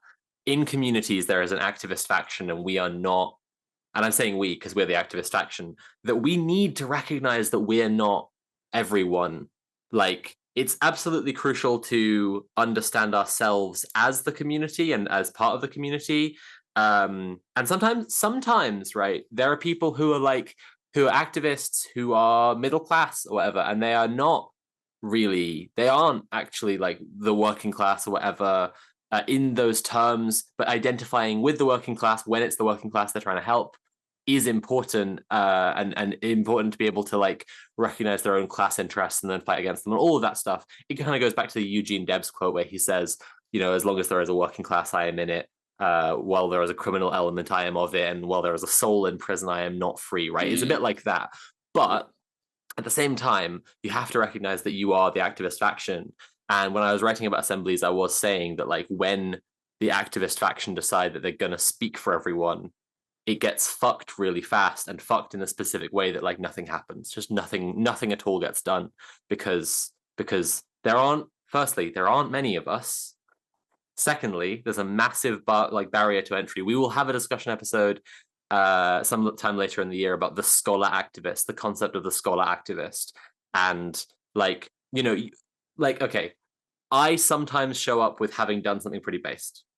Mule shows up every week. Yeah. And let me tell you something else about the two of us. I've always read the books, and Mule's never read the books. So let me tell you something they're really important about the scholar activist, right? And my point is that like we just have to recognize there aren't many of us, and to become like us, like the scholar, the activist faction, often requires a huge barrier to entry of politicization, being in the right place at the right time, having certain experiences, or reading certain things, thinking really hard about stuff. And often both of those things can come with a lot of privilege, can require a lot of privilege to actually get there. Like, my job is to think about things. I am paid to think about things, right? Like I'm, anyway, where was I going with all this? Yeah, it's just something that I have written about, and like that is to me one of the hugely important things about using assemblies in your model, in your organizing model, because you need to actually hear from people, because activists are so good at convincing ourselves that because we have the political framework and the tools already figured out, because we've read Marx, so we already know about class consciousness. Therefore, we will identify the exactly correct things to do to win. And it's like, no. What you're doing there is you're bringing a framework, right? You're laying a chessboard over reality, and you're saying these are the moves, and these are the pieces, and these are the exact things that can happen. Whereas someone who is not yet politicized, but is more familiar than you are with their own struggle and their own issues, they're not laying that chessboard over reality. They're not conscripting little moves onto all the pieces that you are, and they might know a better way to win than you do. Yeah. I think that's so pertinent in the sense that, in my experience, so two things. Like, the reason that I actually ran for chair of GMTU, I didn't want to run for chair, just to be clear, by the way. I think if people have like gotten a little concerned and gone, oh, Mule's gone egotistical and he thinks that great men do the revolution, it's not that. Like, I really didn't want to run. Yeah, literally Stalin arc. Like, I didn't want to run for chair. I ran for chair because a lot of my comrades said to me, I have the qualities that is needed in a chair, such as I'm personable, I'm charismatic, I'm also empathetic, and I know a lot of people, and I've lived in Manchester my whole life, which is a massive thing for, being the chair of a Manchester-based organisation, right? And it's that kind of, like, connection that I can make with the working class people of Manchester that like the activist sect in our org just can't do. Like, and this is not a criticism saying like, oh, it's really bad and every person like this needs to change, but we do have people in the activist sect in our org, and they are unapproachable, and they are like a little sort of like hard to deal with. But I think the thing to remember is that the second thing as well, to add on to what you were saying, Soph, is that actually, like, this speaks to a lot of GMTU's organizing. Like, in our organizing, we never use the word socialism. We never use the word communism. We never use the word anarchism. We rarely use the word activism. We use words like, just like collective dispute. Like we'll help you with your collective dispute. We do use the word empowerment, I think. Not often, but like, for example, in the assembly the other day, it was dead easy. You just have to say to people like, oh, you could research your landlord and do a social media campaign about him, right? Dead easy. Like you're not talking about anything like, Marxist. You're not talking about anything Leninist. You're not talking about any kind of like major theory, major stuff that is just going to like switch people's brains off. But yeah, no, I think that is a really good way of looking at it. So let's talk as well about sort of like some agitating conversations that we could have with people who are not part of the activist class. So things like, there are lots of wealthy people in this world, right? They're obsessed with private jets. They're obsessed with yachts. They're obsessed with destroying the planet and jet setting, especially during COVID. And, this is a big in with people like COVID skeptics, right? A lot of COVID deniers. They might think that COVID's not real or whatever, but actually, if you point out the fact that every single wealthy person was jet setting all over the globe while people were forced to like stay inside during the lockdown, that's actually quite like a powerful thing to say. Yeah, that's exactly it. I remember we were doing an action outside of that hotel where a bunch of refugees were refusing to be moved to a different hotel where it'd be really cramped and they'd have shit conditions. And the Scouse, this middle-aged Scouse woman came up to me, and she was like, "What's going on?" And I was like, just told her about it. And she was like, "That's fucking right on. Great. Love it." And then we got to chatting, and she was, pretty based about some of this stuff, as Scousers tend to be, pretty pro-immigrant, pretty pro-socialist, actually. And then she gets around to like, to chatting about trans people, because she can tell I'm trans. And she says that she's just been helping her daughter because her daughter's just had top surgery and is staying at hers. And I'm like, I think you might mean your son, but it's cool that you're supporting him anyway. And then she goes like, and all this COVID stuff, and it was obviously a lie. And I'm like, oh, it's getting worse. Oh no. Yeah, and like, yeah. but it was exactly what Mule's describing. Like, I was able to just kind of be like, yeah, like I don't think it needs to be a lie in order for all the things you're pointing out about what the ruling class have done to still be true. Because that's the thing. She didn't say any of this like, and it's the secret Jewish agenda or whatever. Yeah, None of this came in. It was just her pointing out the stuff that's literally true. They made a bunch of money off the pandemic or whatever. Yeah. And I just literally, I told her about shock doctrine. And literally, I was just like, they just exploit crises. There's a crisis and they see it. They see dollar signs because they're scumbags. And she said that we should get a rocket launcher and blow up Parliament. And I said, I think that law is the arbiter of morality, and that would be a wrong thing to do, and I don't agree with you. Farewell and good day, ma'am. Yeah. And I left. That's what happened then. You reported it to Prevent, didn't you? That's what you did. I actually did, like I reported it to Prevent. I went over to the GB News anchor who was reporting on it as well, and I was like, look at this dangerous leftist Antifa terrorist. You should report on her, and you should call the police right now. Oh God.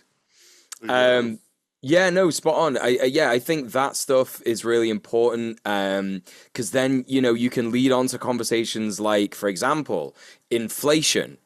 It's a massive thing that affects everybody. Everybody talks about it, but guess who it doesn't affect? Billionaires. It doesn't even touch them. It's fine for them. Inflation is fine and good because they're running out of things that they can spend their fucking money on because they have so much of it. So it's one banana, Michael. How much could it cost? $10? Yeah. Every billionaire is a policy failure. That's a good one as well. These, like, the thing is that billionaires, it's very easy to sort of like get in with someone who is a potential leader or even potential activist, because you might identify people who are going to be like a good addition to the org as an activist, but then also leaders as well. Because at the end of the day, it's just so obvious that billionaires just should not exist. It's just the vast amount of wealth. The only problem you're gonna ever have is if you bring up billionaires is if you get someone who is so reactionary that they think that they're a temporarily embarrassed billionaire.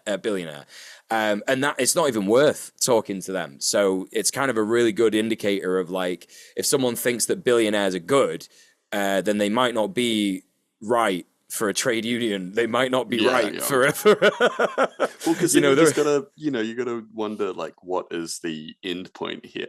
Like, what are you? Like, what are you trying to do? Like, And these are questions that you can ask them as well. Like, if you do really want to, like, if you think that this person is so based, but then all of a sudden they're like, oh, I think billionaires are fine. I think they earn their money. You could be like, I know a guy who worked till he was 70 and died with nothing. Do you think he didn't work hard enough? Like, he was a fucking janitor. He had 2 jobs. You know what I mean? Like, what do you want, man? I don't know. You could try and have that conversation because it's, but sometimes I think if people like say that, I think you're just speaking to someone who's been watching like a lot of Andrew Tate or like a lot of Joe Rogan, and I just don't know how you have to be the decision maker on whether you think this is a winnable conversation. If you think that this person is going to be harmful, if you think this person is going to be counter-revolutionary to your organization's aim, this is kind of, what I'm talking about in this episode is a lot of different tools that you can use to have conversations with people that will power up your org and make it bigger, make it stronger. But like life, you cannot just put things in boxes. You just can't. Like, you're going to have situations where you're just going to have to use your intuition. You're just going to have to use your whatever your street knowledge to figure out if it's worth talking to a person. So another thing, interesting one. Like, it depends how based they are, really. Neoliberalism inspires individualism and pitting worker against worker, neighbor against neighbor. This is one sort of for people who might have reactionary opinions about migrants, about racialized people if they're a white person. You might need to sort of like say, look, these conversations aren't for this situation. I mean, it depends how intense they are. Like, if they're really going like KKK, then that's a different matter. But like, if you are actually like, if you think that this is a conversation you could have, you could be like, that famous sort of picture where it's like you got Rupert Murdoch in the middle and you've got like a black guy on this side, a white guy on this side, and he's saying that foreigner's trying to take your cookie kind of thing. That's a conversation you can have regarding that. But also this is a really good conversation just for anyone. Do you know what I mean? This is like a great conversation to have with someone who is just lib-brained, who thinks that, I just need to vote in the general election to get change. I just need to do something like that. It can be, I think it's important to point out that there are hardcore Joe Rogan, Andrew Tate-ists, and there are hardcore electoralists. And it's, you have the same, you're going to have the same issue in a few different directions. There are these vanishing points of little like cultish political projects, right?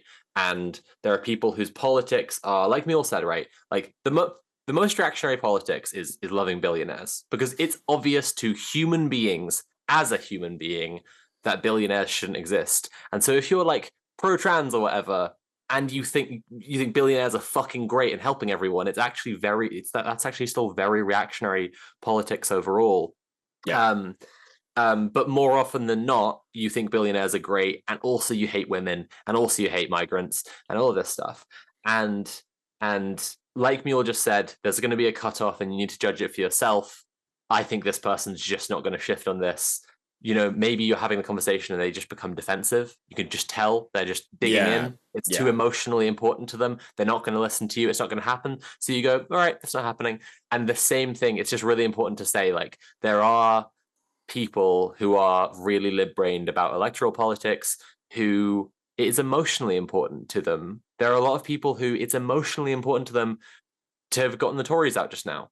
And it's good the Tories are gone, right? Like, as a baseline, I'd rather the Tories aren't there. I'd prefer if the Tories weren't still there in a different color, but there are people for whom it's really emotionally important, and genuinely you need to we talk a lot on the show about hope, right?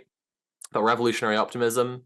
And that's because we need that. You need that in here in order to survive and to get shit done. And if someone came up to you and was trying to say, the world is ending, everything's fucked, there's never going to be communism, capitalism will survive until it kills all of us, then I think diehard viewers of this show would immediately switch off to listening to that person, because it challenges the thing that makes you able to get up in the morning.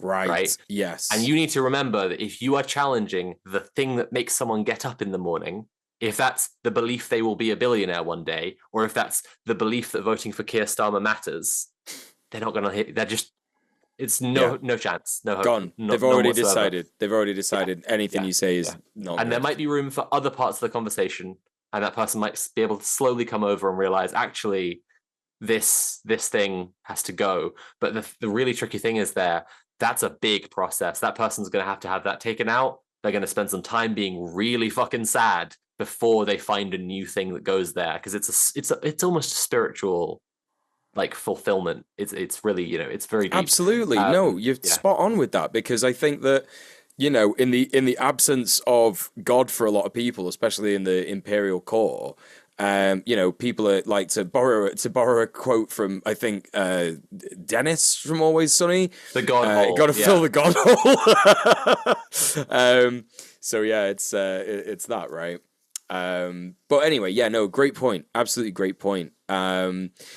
So anyway, I'll give you an example of this, because I think it's important because while it's important for activists to not like over-explain, to anyone like we're the best and we're right. I think it's also important for me, not just as one of the co-hosts of this show, but also as an organizer, to sort of like give you an example so that it just doesn't sound like I'm saying like, no, just do this thing and it will definitely work. Basically, GMTU was supporting a homeless camp, which was a self-selecting sort of thing, basically. It was basically a bunch of homeless people who, with the help of some people in the community, basically got some tents, and they all camped out outside Manchester Council offices, demanding to be housed, basically. It's really, really good. And we had a few people in that camp, basically, that we interacted with, where we discovered they were actually reactionary against migrants, which was really fucking annoying, because there was a bunch of migrant homeless people literally in the camp with them. And they could all fucking see with their eyes that they all have the same problem. And so I want to just sort of like, properly preface this, because all it took was Ben, who we've had on the show to talk about GMTU, to basically get on the loudspeaker and say a couple of things just about, how GMTU supports the homeless, crisis. Don't support the homeless crisis. We support the homeless in their struggle against the crisis. And that, a bunch of different sort of, standard platitudes. And then he said, very importantly, and I think it's disgusting that they're trying to drive a wedge between the homeless community in making people think that migrants and racialized people are getting prioritized in rehousing when it is simply not the case, right? A guy who was stood next to me, one of the homeless guys from the camp, great guy called Deck, he's just an absolutely wonderful, fantastic guy. He just turned to me and he said, I didn't know that, Like, that's all he did. He just turned around and he goes, I didn't know that. We were talking about how many people, and I used that as an opportunity to say to him, well, actually, Britain is one of the least desired countries for migrants in the entire world. Yeah. Right? And we're making it shitter on purpose to drive people away, because we all think because we think, they think it's fucking so appealing to have to come here. We take so few refugees because we don't want them, because, again, I keep doing the we thing, but our government takes so few refugees because British people are crazy racist. Yeah. And so few refugees want to come here, and then we're literally like worsening the country on purpose to it's fuck Britain. I don't know. I've got a fresh wave of fuck Britain energy because I just was out of England for a minute, and like you're out of England for a minute and you're just like, fuck this horrible wet rock covered in racist barbarians. Fucking hell. Diseased, plague, racist, wet soggy. Death to the UK. Fucking end it. End the It's misery. worst. But I think the thing that is important to say about this is that when I spoke to Jade, who was also helping with the homeless camp, because she's been on Red Planet talking about Don't Pay, she said to me that Declan was actually like quite reactionary in the things that he was saying about migrants previous to this, and after that he just completely changed. You know, and that's just how easy it is, right? That's how easy it is, especially with someone whose material conditions are so bad that they know that they are owed something better by society, right? They know that society owes them a debt of like an intangible number, like you couldn't even put a figure on it. He just straight away was like, actually, yeah, no, it's not the migrants. Actually, it's the system. The system is fucking me. The system is fucking all of us. So that's really important to sort of use as an example in that unity against division. You know, it's really important, and also building that tight, effective organizational structure, which is something that results in demonstrable and sustainable power, right? So that demonstrable power is part of the mobilizing. You want to do a demonstration, you want to go on a march, get a bunch of people to turn up. Great, that's activism, right? But the sustainable power is what really counts. What do you do after the march? Where do you go? When's the next meeting? What are you deciding? What's the next action? How are you creating democratic structures? How are you creating all these kinds of like really important things? Like, what do you want to get funding? Do you want to do some bids? Do you need a treasurer then in that case? Like, you know, you have to really think about this stuff. And all this stuff comes out of meetings, actually. Like, I'm making it sound really complex, but actually it just comes out of having meetings and deciding, right? Having conversations with people. So, next up, oh yeah, another thing. You know, it's not entirely about big crowds. I think that's a really important thing to say as well, because a lot of the time we can have like, you know, an expectation. The first ever protest that I ever organized was one for GMTU. And I literally just like very haphazardly at last minute was sending a bunch of like, just a message. I didn't even have a graphic. I was just sending like words on a WhatsApp message out to all the different group chats that I was in that were like affiliated with GMTU and this, that, and the other.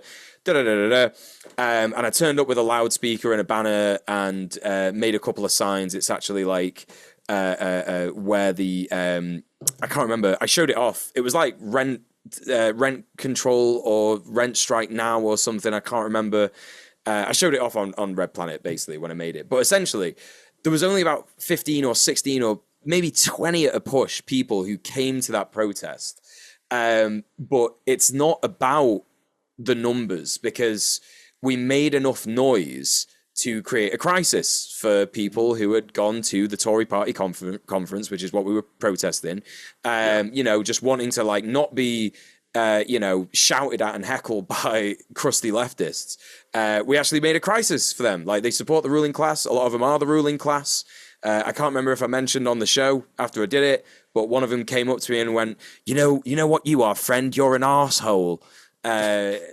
So, you know, it's a crisis. You create a crisis for people, even if there's 15 people there. So it's fine. But also what is important is that if you have 30,000 people in your org and 15 just show up, you have to follow it up, right? We're going to chase you up. We're going to chase you up. If you say you're going to come to the protest and you don't come to the protest, we're just going to be like, yo, will you come in? Just double check you're still coming. We're there now and there's only 15 people. Are you still coming? You know what I mean? And even if you don't get a response, it's just kind of like it's a bit of a reminder to people to be like, okay, I should manage my capacity better, or okay, actually, I shouldn't say that I'm going to do something if I'm not certain I'm going to do it, right? Yeah. So, create the crisis, make it mandatory for those in power to engage with us. So, yeah, again, just create that crisis, find out what your leverage is. Right, let's get into some juicy stuff. But before I do this, actually, for the people at home and also for my co-hosts, whatever orgs you're in, it's a really interesting thing to think about is there a campaign that your org has been on that utilizes any of this stuff? that I've spoken about? And you don't have to answer it straight away. It's just something to think about, right? Yeah. Sometimes you'll get people and they'll just be like, we've never done any of that. and they're still in organizations and they're still doing stuff. So it's really interesting. And that should give you hope, actually, because if there's organizations that are still going after not doing any of this stuff, that means that organizing is really cool and really good and really effective, despite it not actually being done, I guess, properly with all these different strategies and tips. So yeah, the juicy stuff. Let's talk about leaders versus activists, and we're going to get a bit more into structure versus self-selecting stuff now. So basically, organic leaders are not necessarily people who have a lot of experience, but people who are proactive, want to do stuff, and running a million miles an hour, not necessarily in the right direction. You can shape them into a solid activist and organizer with the right education and the right support. Leaders and activists are equally important. Every single member matters. Everyone has a role to play in building their union. The only way to figure out who is a leader is to speak to people that they know, right?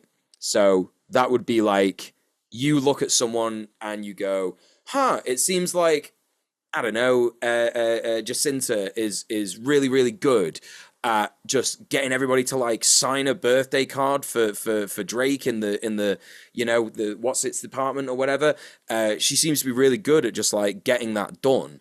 And you've observed that, but then you can't be certain. You have to speak to people about Jacinta, right? You have to ask questions. So a question you might ask might be like, what do you think of Jacinta? Right? And the answers that you should kind of expect for someone who thinks that Jacinta is an organic leader is, she's really annoying, actually. That's the kind of answer that you should expect. She's always on my case. She's always... Yes, because unfortunately this is a really good sort of utility of leaders. It's to chase people up, right? So for example, like one of my... I don't know if people describe me as an organic leader, I'm not sure, but like I know that one of my roles in the tenants union is definitely to chase people up on actions that they've said they're going to do in the committee, right? Because that's important. It sort of gives us an idea of people's capacity. It gives us an idea as to whether we're actually getting things done as an organization.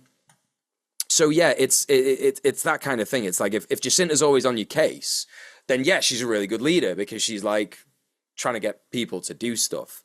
So then it's about having that, actual conversation with her where you've got to like agitate and stuff like that. But yeah, I wonder if anyone of my co-hosts has like an idea of the kinds of different people that are people that you want to speak to join your org, right? So like, let's say anything from a seasoned activist to someone like Jacinta, who's never heard the word union before, but she's really good at chasing people up. Like, what are the kinds of people that you imagine? Because obviously it's not just organic leaders. It's also, like I say, seasoned activists, people who like are members of unions, but they're kind of like quite, what's the words? Dormant. So people that would be good, like that you want in your org, right? Like different kinds of people. I would say, I think, it's good to have a wide spread of like people from, like different backgrounds and stuff like that. Like, like you were mentioning the seasoned activists and stuff. But also, like I found, like actually a good example is I saw with the Islington North results with Jeremy Corbyn recently. Yeah. Islington, yeah. Good attempt. Yeah, I don't know. I never know how to say this shit, man. There was a dude, it was like a girl had posted on Twitter that it was like her uncle, I can't remember which African community they were a member a part of, but her uncle had been phone banking for Corbyn and had just like completely just like zeroed in on this entire like community that they were a part of. I can't remember which African community it was, but he had just like completely like he knew everyone in that community and he got them on the phone. He was like, yo, this is the guy, this is our guy, and I feel like a lot of those kind of like cultural community, kind of like those people that are like just plugged into those kind of communities can be really great, because I've seen that before in orgs here, like in Auckland, like where there'll be like one dude that is just like, he just like knows every Tongan family in West Auckland, and he'll just be like, yep, cool, like I'm gonna go talk to these people, I'm gonna go talk at church, I'm gonna do this, I'm gonna, all this kind of stuff. And I feel like I feel like that kind of stuff can't really be understated, especially if you live in an area that has a lot of like immigrant communities, and the issues that you're dealing with affect them a lot. Like I would say this probably comes up a lot with like housing and stuff like that, like a lot of like immigrant or like refugee communities and stuff, like having people that are actually part of those communities. So yeah, I would say that it'd be a great move to be looking for people, because I mean, and it's also that like kind of thing where it can come off a bit condescending a little bit sometimes, when it's like there's an org of like young white people that are going to, like going into these other communities and being like, hey, look, we know what's best for you guys. Whereas I think if you are actually like meaningfully engaged with those communities, then obviously people from those communities will, like hopefully want to join up with the org, and kind of so I think like kind of there's like that kind of cultural diversity, but I guess like looking for those people in those communities to join your orgs would be that would be something that I would be trying to keep an eye out for. Absolutely, yeah, you're spot on, Tim. I think it's so important to remember, like, activists come in all shapes, sizes, everything. It's like such a variety of people that are needed for an organization. Like you say, someone who has those like deep neighborhood ties, deep community ties. We talk a lot about community on the online left. But it's so funny because, we refer to things like the LGBTQ plus community, right? The LGBTQ plus community. Well, what is this? It's like a fucking like generic idea of like every queer person in the world all together, when we're all so vastly different. Like it's an absurd homogenous idea. I understand the sentiment when people are talking about it and they use it in that way online, but I think to remember actually in real life, community is like a guy that like Tim was just talking about. It's like someone who knows everybody, or everybody who knows a lot of people in the same neighborhood, etc. And that's like really important to remember. That's what community kind of is, and you have to build community. It's something that is built. It's something that is, sometimes very, very deep. It's got a lot of deep connections to certain areas and stuff. So yeah, you have to remember about that stuff. And as well, like, so you might have someone who really wants, so really has those like deep connections in neighborhoods and stuff. You've also got like people who are like, for example, you need people who are like smart with numbers, right? So you need people who are going to be there, who can be a treasurer, or they could be like, potentially like someone who's good at writing bids. So maybe someone who's an artist who applies to the Arts Council a lot for money, and they can be someone who's like, oh well, I know how to write bids. So because the thing to remember about this stuff as well, about like different person's skills, like what they can offer an organization, is that these things are teachable a lot of the time. A lot of people forget that, like, they think that like, oh, you have to do an exam, you have to do this thing at school in order to actually be able to do stuff. But a lot of the time when you just kind of like sit down and speak to someone and learn a thing, like, okay, you do this, and you ask like a bunch of clarifying questions, and then you go away and you try the thing out and you show the person and you go, have I done this right? And they go, oh yeah, you've spot on, yeah, you've got that right. That can be just as good as like, I don't know, doing like a night school course or something where, you do it for like 6 months and then you forget. Like you do it once a week for 6 months, and when the week comes along, like your lesson time, you're like, shit, I've fucking forgotten everything from last week. I've got no idea what I'm doing. Sort of like an ongoing teaching thing is really important. Each one teach one, right? Each one teach one. So that is really good. But let's go a little bit more into structure versus self-selecting again, because I think this is a really good thing to talk about, because I wanted to expand on this a little bit. So, for example, structures are places where people are brought together, a physical place, right? So that's another reason as to why I was talking before about the the workers who all came together to, give in the petition, and then they said they were going to do another thing on top of it. A physical place is so important, right? It's really important. Yeah. That physical place can be a Zoom meeting, definitely. It could be online. You can do it like that. But importantly, places where people go, places where people are brought together. Pubs have been like a sort of big thing for union organizing over the years. I think in terms of churches as well, like churches are a very important thing. Mosques, temples, like places like that are places where people come together naturally, talk about their community's issues, stuff like that. People don't come to work because they're friends with their colleagues. They come because they need money.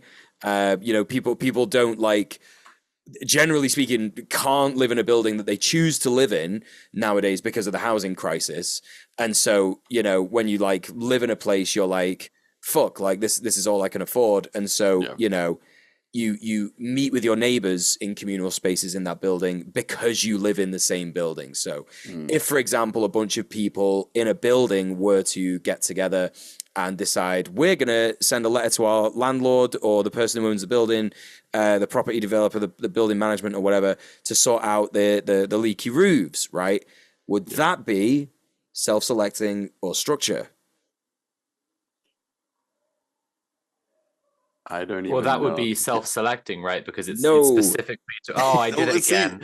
I know, yeah. It's- I just explained it. You I said just it was explained towards it. But when you explained it before, it was like if they get together for a specific thing, and you said then there was a specific thing. I did my best. Yes, no, you did your I best. did You're doing my great. best. I to be clear, I really suffered with this part of the course, which is why I'm driving it home a little bit, because it's something that I need to Now work on you my want us to understanding. suffer too. Yeah, this is how I work. Like, I've suffered, so you must suffer. I had to pay my student loan, so everybody after me does. So basically, yeah. So it's not just the ongoing thing that they decide to do after that. It's not just like the subsequent action. It's also the place that they are in, the physical place. So the reason why that's structured is because they are in that place. They are invested. They're there every day. It's their life, right? So in the same way, the workers before who, like, decided to send a petition to the boss, that's why that's a structure, because they're all going to work. Basically, it's the place that they're at. And so self-selecting groups, like I said, are single issue fights. So people, they choose to be together, and they agree, right? So that would be like us doing this show. We're self-selecting. That's what we've done, essentially. That's not to say that we haven't actually organized and made the show have structure, because we have. But when we first started, we certainly just went, we all agree politically. We should get together and do a circle jerk. We literally said the words circle jerk, right? Yeah. Trialed the early catchphrase for Red Planet. A circle jerk is good if everyone's into it. That's right. I forgot about that. Oh God. So hang on, that's self-selecting. So structured by contrast. Yeah.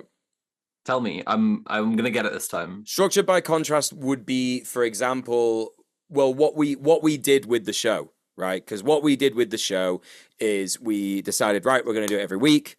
We're going to get on Zoom every week. We're going to get a producer. We're going to get an editor. And we're going to have like a structure to what's going on. And then, we're going to have a news section. We're going to have this section, et cetera, et cetera, et cetera. So it's that sort of like building the structure.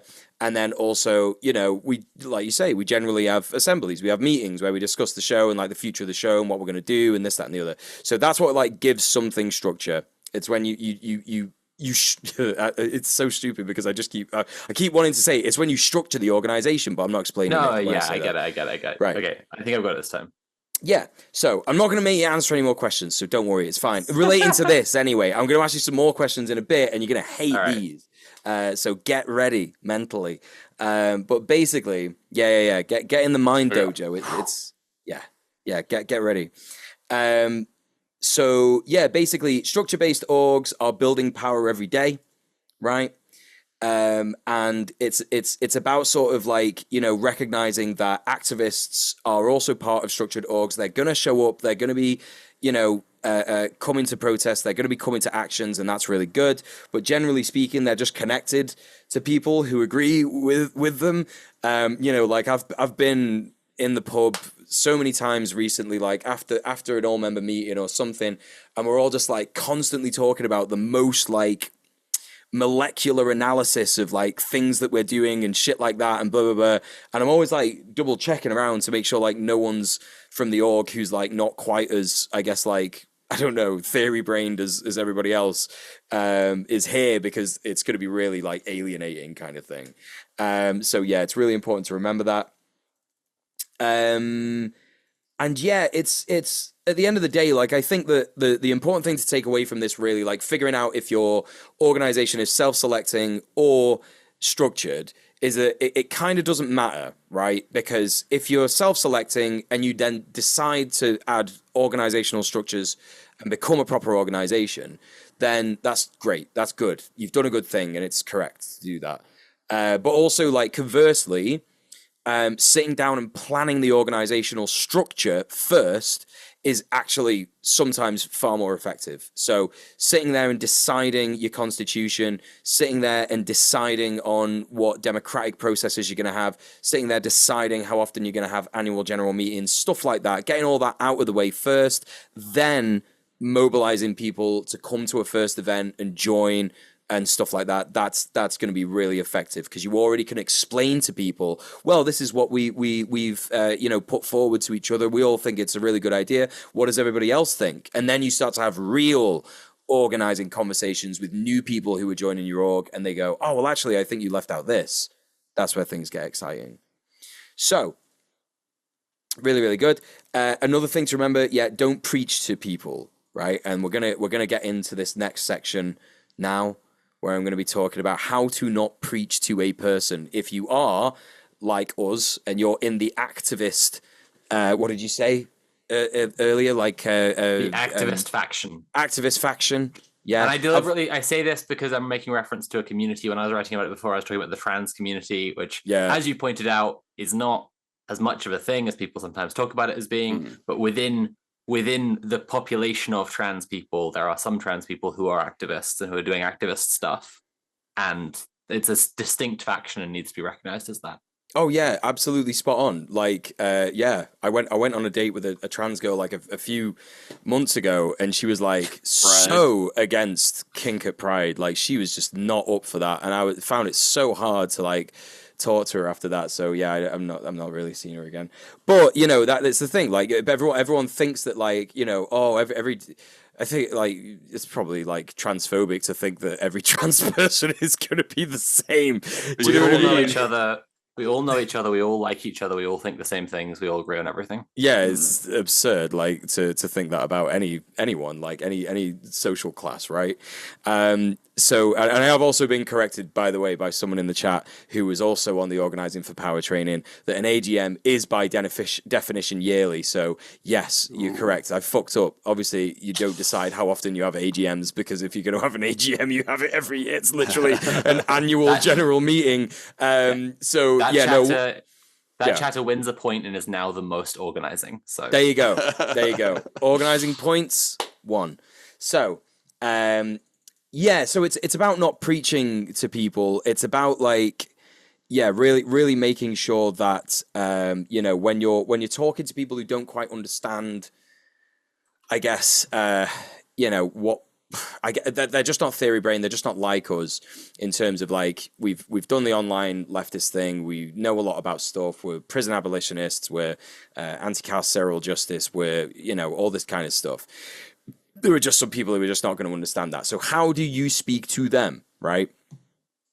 So it's very important talking to leaders and activists, and we must consider the following when we do so: capacity versus commitment, and also, we do not need to convince certain people to join an org when we actually need to convince more different people to join an org. So earlier, like I was saying, like, we don't need to work hard to tell an activist who's like us to join our org, because to them it should just be common sense. Whereas if we're speaking about Jacinta, right, we need Jacinta, right? We need her. Like, it's actually, like, imperative that we have more people like Jacinta in our organization. And so when you speak to people like Jacinta, semantics is extremely important. Semantics, right? And I didn't really understand the meaning of this word until we learned about this in organizing for power. So language is really interesting. You should never third party your org, right? Like, we are the union, we are the members. The union is nothing without us. It does not exist, right, without us. You have to literally be like, there's no point in calling it an organization. There's no point in calling it a union, because it's a collective of people. That's what it is, right? When we boil it down to that, that's the easiest way for people to understand us. You have to put each worker's active participation at the center of every conversation. So these are things like, nothing changes without you, right? A phrase like that is so powerful, right? Nothing changes without you. If we don't have, like, that's basically saying, if we don't have you in our org, we're less powerful, right? But then you're doing it without third partying the org, like I just did, and you're also doing it without saying we, and you're also doing it a little differently. So that's the importance of semantics, right?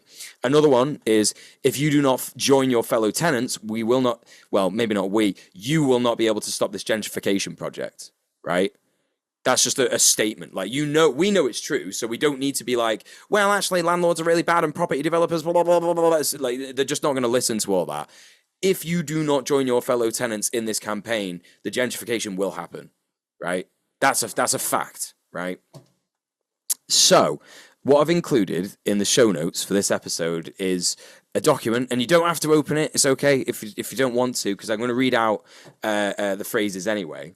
So, this is the bit you're going to hate, right? For this exercise, work as a group to rework these common phrases without using the following words. Okay, you ready? The union, or union at all, we, us, or I, right? And the first question is a real kicker, because the bad phrase that I want you to reword is thank you. That doesn't use any of the bad words. That's why Thank it's you, so it's annoying. fine. That's why it's so fucking fine. annoying. So what we have to think about, right, is we have to think about, like, what do we want to inspire in our organizing? We want to empower people in it, right? We want to empower people to lead on their own issues. So you need to organize. You need to join your fellow tenants. You need to join your fellow workers. You need to stand up against Palestinian oppression. Stuff like this, right? So thank you is creating an us who's thanking you for doing the thing. Yes, but I can't say we did it, because we is still bad. Yes. All right. So we gotta go say, ahead. like, go ahead, Tim. Is it things like good job, like, yes, as opposed to like, yes, so celebrating great job, work Tim, that they put in, as opposed to thanking them for doing something on behalf of us. That's exactly it. That's exactly it. So what that is about is inspiring a culture where, because if you think about it, we're all workers, right? We're all workers. So, when someone does something really good at work, like, if it's just, you're just like looking at something, it's like, yeah, great work. Like if I watch one of Sophie's videos and I really like it, fucking great job, babe. Do you know what I mean? Like, you fucking smashed it, right? It's not like, thank you for making that video. I mean, some people will say that, but that's like super important to remember. It's about inspiring a culture where everybody is involved. Everybody's doing something. Great work. You didn't do this for me. You did it for you. Great work. Yeah. I'll be real. Actually, I don't know why. I think that actually just pieced together something. I have always felt a little bit weird when I make something that I really care about and I think is going to help a lot of people, and they thank me. That is why I felt a little bit like they're saying there's this kind of them and me as this separate thing, and they're saying thank you to me. And I never understood why that was. It was a little weird thing. Yep. I'm kind of seeing it now, actually. Yeah. That's exactly it. That's wild. All Semantics are important, right? This is the best bit of the fucking training, by the way. This is the best bit. Goddamn. Right, so let's try with a more fair phrase for you to reword. So this is the bad phrase. All right. Union membership is like insurance. Don't you want someone to protect you in case something bad happens? Oh. Yeah, it's gross, that, isn't it? Fucking hell. Yeah. So, well, I can't say the union or union at all. Mm-hmm. We, us, our, or I. So what is the Something purpose? bad is already happening. That's pretty good. That's pretty Yeah. good. Yeah, I guess like the purpose of this phrase is to say to someone, you should join the union in case something bad happens. But Tim, you're pretty much onto the right start there. Like something bad is already happening, right? So Okay. yeah, have a think about it. Well, it's like only organizing can change. I nearly said our. I can't say that. Don't be afraid of saying your. That's the big thing that I yeah. had to change. Okay, all right, okay. Like, Then maybe yeah, it's only well, what are you organizing gonna can do change about it? your situation. Only Yeah. organizing can change your conditions. Great. Did you have an alternative, Tim? Or just like you have, like, something bad is happening, or something bad is already happening, and you have to do something.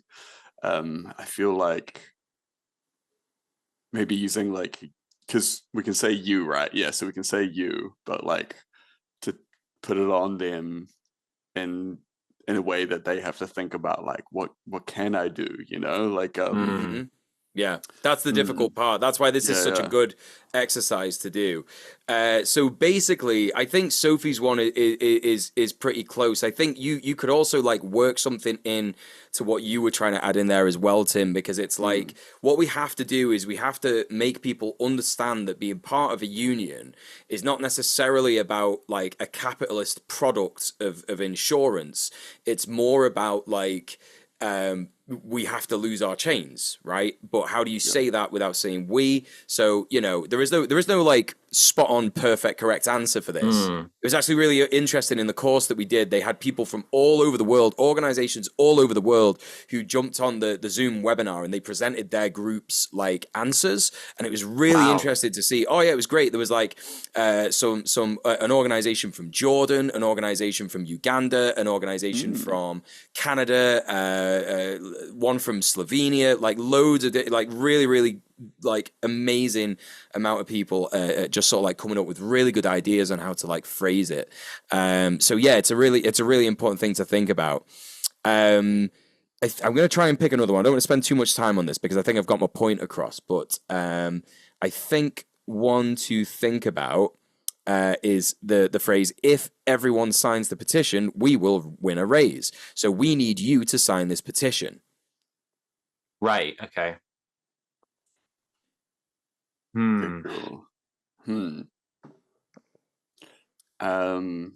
Demonstrating using the petition to demonstrate what you all want will get you the raise you deserve. Yeah, there you fucking go. Okay. That's it. That's great. Yeah. Tim, did you have an alternative? No, I think something. I was thinking along those lines. I was just figuring out exactly how to phrase it. That's the key. That's the key. So yeah, the way that I've put it to people, the way that I've explained this to people in the tenants union is salesmen are a horrible thing that arose from exploitation, capitalism, etc., etc. But if you're trying to sell the revolution, which costs no money other than your dues and maybe the time that you put into it, it's actually the only ethical thing to sell, right? So what salesmen do is, have either of you ever been in like a call center job or like doing outbound sales? Right. Well, I did like have you done a bit of that, Soph? Yeah. So like basically you'll both remember probably from those kinds of jobs, what they say to you is just bully the person into buying it, right? Buy the thing. Like, yeah, you're going to really like this deal. You need to sign up now. Otherwise you're going to lose out. Like, this, that, and the other. Blah, blah, blah. And eventually, like, just like go, yeah, so you're going to buy that today, yeah? Yeah, so you're going to do that today, yeah? Yeah, you're going to do it, you're going to do it, you're going to do it. And then eventually, like, this poor old lady is just like, yes, okay. Like, there was literally a guy who did that at one of the fucking places that I worked at. And when I found out that he did that, I was like, so distressed. It was really upsetting. And he just did that to like old ladies like 20 times a day and just made loads of money. It was gross. But anyway, so you know, the way to sort of think about it is like you just basically need to tell people you need to organize. Like you need to organize collectively with people who are in the same situation as you, and you need to get your demands letter written and you need to send it off, and you need to come up with secondary actions to do later, because what you're doing is you're giving them the solution, right? But then who do they come to ask about how they do it? You. Yeah. Because you've given them the solution. So when they go, well, how do I do it? They're not going to ask like John Fucko, you know, who lives next door. They're gonna be like, well, that person that spoke to me about all this probably knows about all this. So then what you're doing is you're not like going, the proletariat needs to, you know, create loads of workers' councils and build dual power and blah, blah, blah, and then everyone will have a really nice life. You don't do that. You're just sort of like answering questions then, right? Yeah. Someone is coming Brace to for you. more of this discussion when we have our scholar activist discussion episode. Yeah, literally, right. So that's semantics. Semantics are really, really important. It's about just being like, yeah, like, you know, don't use those kinds of words. Don't third party your organization. You know, don't try and like, I guess like it sounds a bit desperate when you're saying like, we really need support in this campaign. Like people don't like desperation. It's like a really kind of sad reality. You know, it makes people a little bit like scared. It makes people a little bit like conscious of their own, I don't know, what would you call it? I can't remember. Conscious of their own contributions to you know, good causes and stuff like that. So it's always important to remember that. Finally, we're at the final hurdle of the organizing for power sort of like, you know, recruitment tactics bit, and then that is the 6-step conversation, right? So when you've basically identified your organic leader or your activist, whatever it is, you figured out what your semantics are, you figured out the key phrases that you're going to use, then it's about having a structured conversation, right? So there are 6 steps: introduction, issues and agitation, vision and education, call the question, inoculation, and work assignment. Right, so a little bit of detail. You would say something along the lines of, have you heard about how the management board is claiming that they're broke and they're talking about cost cutting? We're talking to as many staff as possible about how you and I and all of our co-workers could build enough power to win a new contract, stop any layoffs from happening, and win fair raises for everyone over the next few years. That's like something you'd say to an activist, right?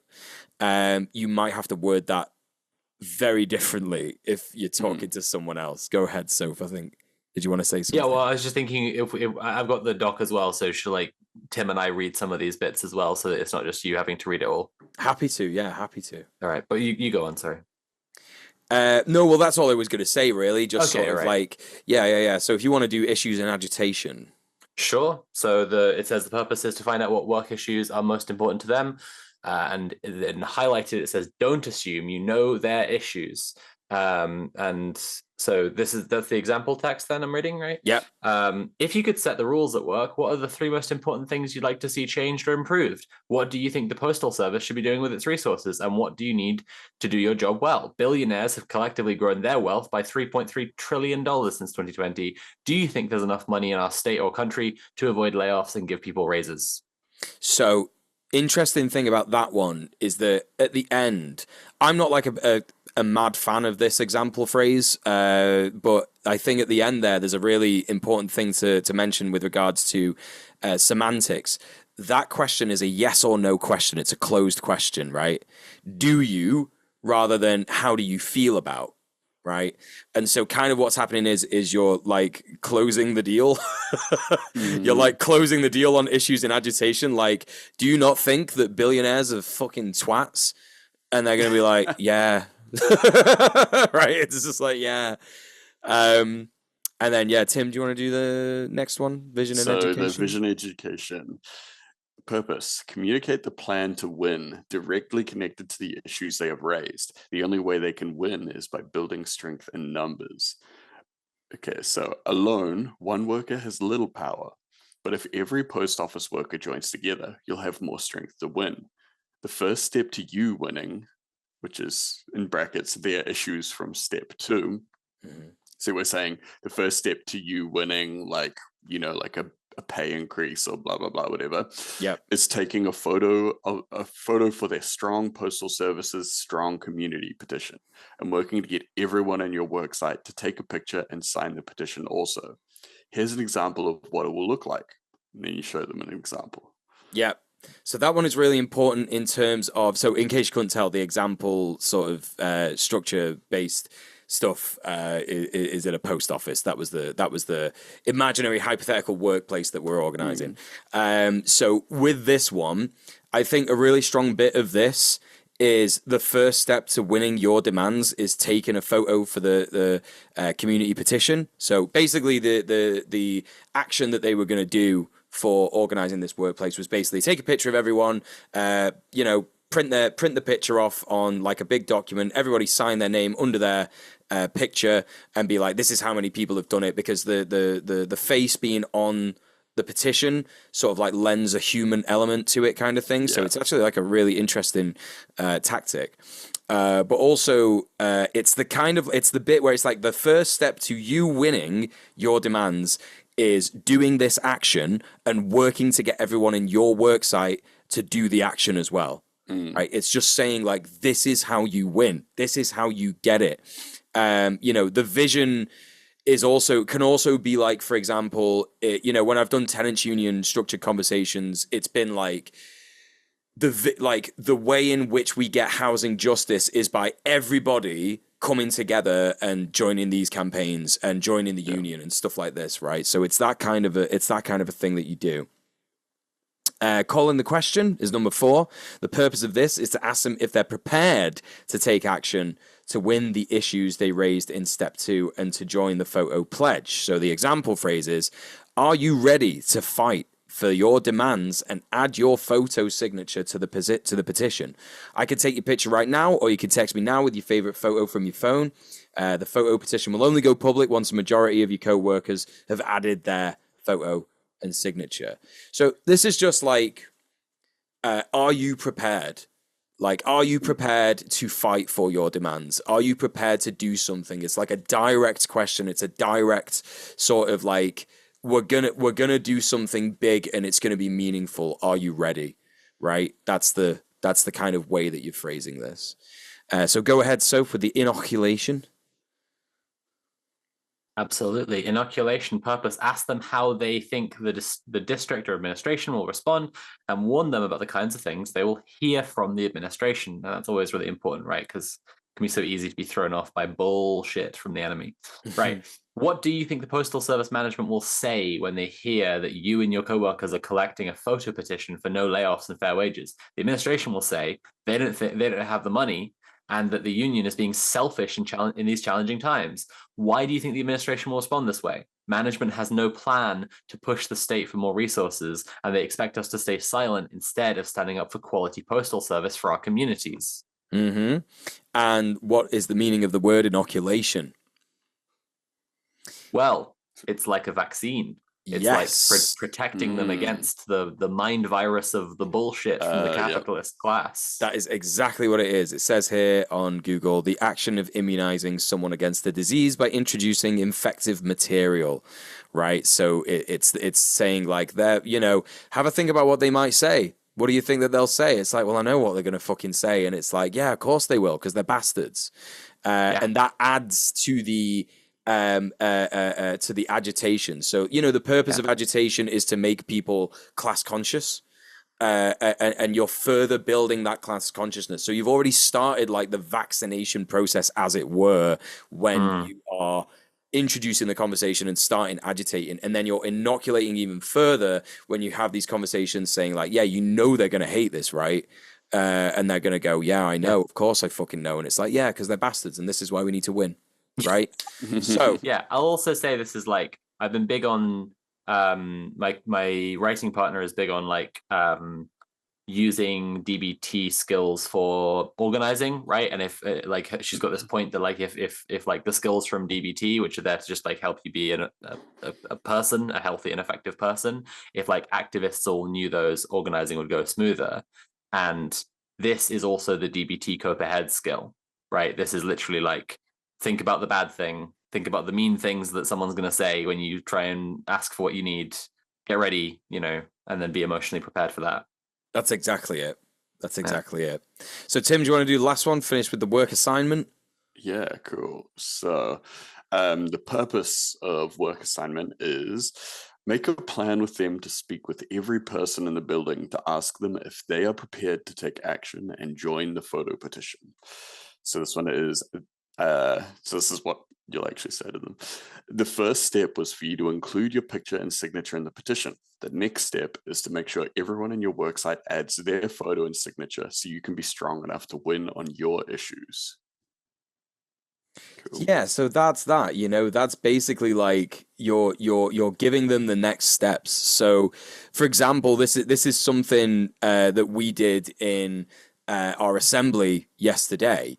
We basically left every single person who came to that meeting with a next steps. We gave them homework, right? Red Planet listeners are just finding out that the homework was an inoculation tactic. It was an agitation tactic, making you go away and do stuff. But yeah, that's what it is. It's basically saying like, right, it's time for you to crack on, right? We're all cracking on. Now it's your turn, right? So yeah, thoughts, feelings, observations about this bit? I think that's good. Yeah, I mean, it's the homework that we've been doing, right? But no, I think this good as well, where it's like the homework, the assignment is not just, it's not like talking about what you've already done. It's like, okay, that was just the first part. The real assignment is for you to go and make sure that everyone else does it too, to kind of like, like make them into, like a champion for the cause, or to make them, take that next step as well. Yeah. I mean, I'll link this back to our discussions we've been having about the activist faction a little bit, and some kind of I guess it's kind of the fungus thought perspective on this, which is that like, I don't need everyone to believe what I believe. My beliefs do not require them to, as Lawrence Fishburne McMatrix says in the best movie ever made. Like getting them to go and do it, get everyone else in, right? It's like, it's a bit of each one teach one. This person hasn't received your entire ideological worldview in this conversation. They've received just enough instruction to get other people involved in the specific thing you're doing. So they have not, you've not necessarily fundamentally changed their outlook, and you don't need to. And it's actually really empowering when you realize that you don't need to debate everyone until they completely agree with your exact specific stripe of leftism or whatever. Yeah, absolutely. So that brings us back to we've come full circle really, because this conversation, knowledge of the semantics, knowledge of identifying organic leaders and activists, understanding the necessity of building structure in your org, all comes back to the name of it, organizing for power. And really what we're doing is we're empowering people. That's the whole thing, right? That's why we're doing this. We want to make them feel empowered, and making someone feel empowered is not necessarily making them feel like, oh, I'm supported by this organization. It's making them feel, no, I have agency. I have comrades who support my agency. I have there's an organization there who do have the best interests that I want. They have my interests at heart, but actually that's because I'm part of the organization, and it's my power that contributes to the organization that means that will continue. It will basically continue, essentially. So that's kind of what it's all about. And then the final step of it, if you've done all this in your organization, is a structure test. And a structure test is literally this kind of a thing where you're going around and you're giving someone an action. You're saying like, this is what you need to do. We saw a little bit of this in the election. There was like, I saw like I can't remember it. It was just one of these really like liberal, I think it was Pink News or Gay Times, one of these really liberal queer magazines. And there was like a bunch of drag queens and they were going around and they were going, it's really important to vote. Make sure you vote. Go and tell 5 more people to vote. Blah, blah, blah, blah. And it's like, they're trying to do that. They're trying to do this like agitation, but it's so nothing. Do you know what I mean? It's completely nothing. It doesn't have any of this empowerment behind it. It's just kind of like reminding people to vote and reminding people to remind people to vote, and it's a little dull and it's tedious, but actually, like, you know, really, really important to recognize the ineffectiveness of something like that and the effectiveness of something in, if you follow these steps. Yeah. We are coming up towards the end of the show, though, and I think it is important that we do the audience questions. Even though we don't have loads, I think we need to get them out of the way. Just make sure everyone feels like they're participating. That's what it's all about. Let's begin the audience questions then. First up, B-Rat has asked, any advice if the organic leader in your space can't participate in your organizing, specifically if management seem to be the organic leaders and they obviously can't be in a worker union and are actively opposed to it? My immediate knee-jerk response to this is identify whether they would have to give up their firing and hiring privileges. That's the only way, right? That's the only way that they could be part of a workers' union. Organic leaders can be in management positions quite often because capitalism also loves to identify organic leaders and use them for its evils. However, I think that if you have a structured conversation with someone in management, because like management get paid more than us, right? But they like, you know, it's not by much. You know, you could argue that like if we're talking about being working class, you know, is it like, are you in a management position that enables you to be a class traitor, i.e. do you have firing and hiring power, or are you just like a supervisor that gets told off if the team performs badly and you have no control? Do you know what I mean? Like, I think those are the things to remember. Like, if you're not part of the ruling class, then, you know, yeah, there's an element of solidarity that you can have with working class people and organizations like that. So I think that's really the important thing to identify. Like, just be direct and be like, you need to give up your firing and hiring power in order to be part of this. So that's what I would say to that. I would say, like, there are organic leaders who are not in management. Like, they exist. They're all over the place. And sometimes it's sometimes not like quite obvious, especially if you're doing like a work from home job. And like your people that you're working with aren't really like chatting in the group chat or whatever. But if you're in like a physical office, sometimes it's really obvious. Like, it'll be someone who goes out on lunch and is like, yo, do you want a coffee? Yeah, you want a coffee? You want a coffee? You want a coffee? Yeah, I'll get you a coffee. Like, and it's someone like that kind of thing, you know, someone that is, you know, proactive in doing stuff essentially. Yeah, it's an interesting question because asking like, what if the organic leader can't participate in your organizing? I was ready to have a very different answer. And then when we're asking about it being the management, it's just a very different thing. I was going to say, you know, if they can't participate in your organizing because like it's a single mom who's got 3 kids and one of them's disabled and she's also trying to date. So she's just so fucking, you know, what spare hour does she have to go to a union meeting? But when she is in the workplace, everyone listens to her and all of this stuff. Like, you know, I think the thing there is just that like she's on side, even if she can't actually be in the organizing, right? Because it's about that who do people listen to thing. And like, obviously that'll be limited capacity compared to that person actually being in the org, but it'll be like, if that person, if my example person, if she doesn't actually join the org, but she's like, great, love what you're doing, keep it up. And you know that anytime you say to her, hey, can you just get everyone to listen to, you know, pay attention? Like, can you just send out an email to everyone? Because I know they'll listen to you. That there's going to be a meeting or whatever, I guess is, yeah.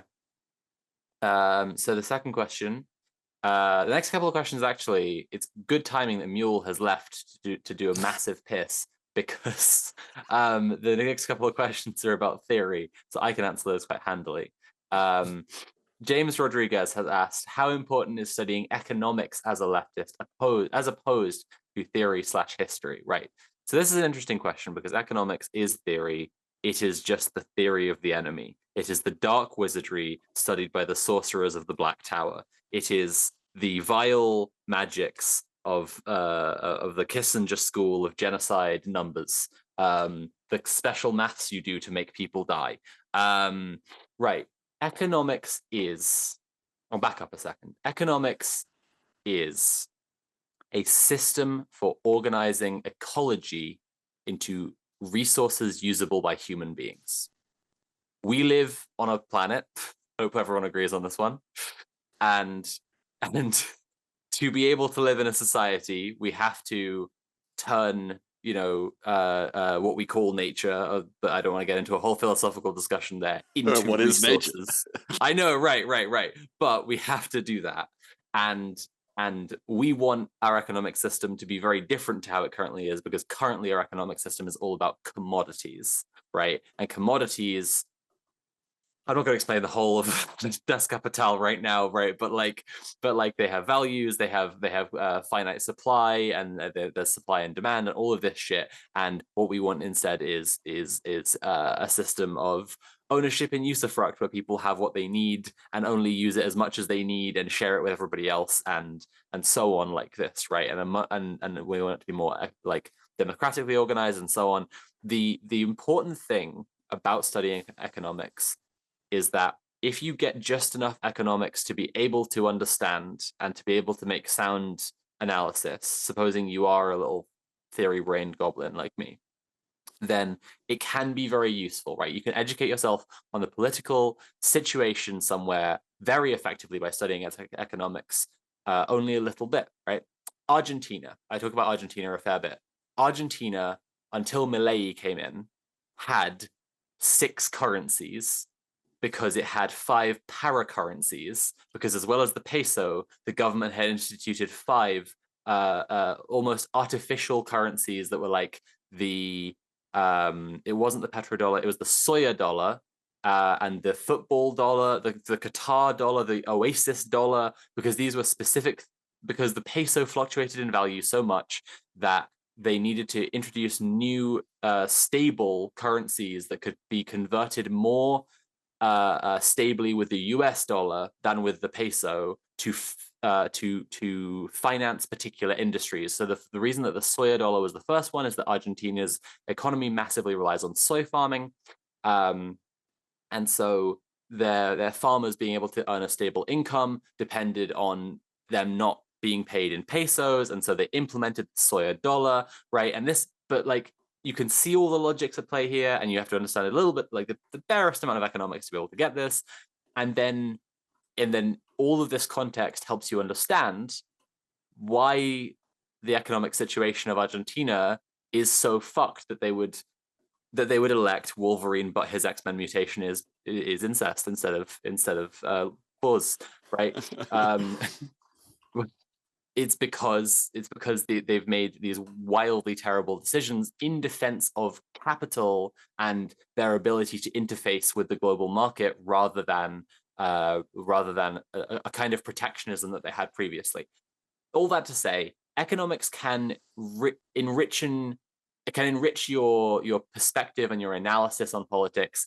But if you spend too much time taking it too seriously, you will fall into the whole realpolitik awful brain that fucking Keir Starmer loves. It's Keir Starmer. Yeah, it is okay. I was gonna say, Keir Starmer went to Oxford, right? It's a bit of there's a bit of an elitist academic private school brain that you get, where you think my education was expensive, or right, because this is clearly a question from someone who's trying to self-educate. My education took a long time. Therefore, I have special brain powers that other people don't have. And I am kind of previewing some of the conversation we need to have about the scholar activist at a later point, right? But there are people who think that because they had an expensive or laborious or whatever education, that they understand things in a special way that other people don't. And what they actually understand is specifics and trivia, right? And they'll be able to cite dates or this economic rule or this particular phrase in the right way. And they don't actually have a better intuitive understanding of something than someone who is involved in their life, is involved in the struggle, is involved in that way, right? All that to say, understanding a bit of economics can really enrich your political analysis, but leftism is fundamentally a moral and ethical political stance, right? It is fundamentally about making the world a better place that is more moral and more capable to live in, feasible for human beings to live in, and that requires an enormous amount of looking at what someone is looking at what the ruling class is trying to tell you about how things are feasible and saying, no, that's bullshit. You're saying that because it benefits you, not because it's real or the hard choices or the grown-up informed perspective. And economics is very good at tricking you into the latter instead of the former. I think it's like one of those things where people talk about like the humanities, and they talk about how education on the humanities is like captured by the left wing, and I think like education on economics is like captured by like neoliberal kind of bullshit. But I think it is interesting. Like, I mean, it's important to remember that like Karl Marx and like Capital was like Karl Marx effectively looking at, well, I mean, I'm just talking about this because and the question was as opposed to theory and history. Capital is economics, theory, and history together. Like that's like the whole thing. So I feel like it's like one of those things where it's like like learning about economics is great because it helps kind of like fill out like this section of I would say like a section of an educational area that is like often kind of like under inquired by leftists. So it's good to understand a lot of that kind of stuff. But yeah, I think that you do have to be very wary of that the kind of the bias in that area. There's so much, like when you're reading about economics, there's so much stuff where it's like they'll talk about things that are just fantasies, like trickle down economics and all this kind of stuff, and it's just like absolutely. Just like they're teaching this kind of stuff in universities as if it's not just a circle jerk, and it's like it's kind of, a lot of it is like self-justifying kind of stuff, like this has to exist because we have to, like this is what we do, so be really careful about how you engage with economics, I'd say. It's definitely got a bit of a Lovecraftian forbidden text thing to it. Like you might delve too deeply and grow a horrible, wretched third eye that makes you see everything as a commodity. I think like, what was I gonna say? Okay, I will do my really best to keep this concise. The scientific method, right? Like has a massive role in colonialism historically because of the process of reification. Reification is the process of making something into a thing, right? You might live your whole entire life and just never think about the fundamental, like the differences in category of person between you and your friend Daisy. And then one day someone comes along and says to you, Daisy uses a wheelchair and you don't. That's because Daisy is disabled. And what's happened in that moment is that there's been this reification of the class of person who is disabled, right? And you noticed in practical terms that Daisy can't walk, right? Can't walk unassisted or whatever, and you can. And you notice those things in practical, but never before was a class of person, and that was a moment of reification. Now, the scientific method attracts the worst fucking kind of people in conversations about spirituality and belief systems and ideology because it is a logic-based system, and therefore you can argue from first principles that it is correct in all matters. And the thing is that it is in everything that it touches, but what it touches depends on where it looks, and where it looks depends on who wields it, and who wields it depends on who has power, and who has power depends on the historical shape of power, right? And so economics, exactly as Tim was just saying, right, is ultimately self-justifying, right? It is trying to construct a science that explains why the economy is the way the economy is according to the natural rules of how money works, right? And it's trying to make a mathematical proof for why poor people should stay poor. Basically. I'm so impressed that both of you didn't just answer that question with no, and you talked for about 5 hours on it. So in that case, I'm going to use this opportunity to read the next question, which is unrelated, by the same person, James Rodriguez. Okay. Unrelated, but do any of y'all know about Nick Land or have opinions of him?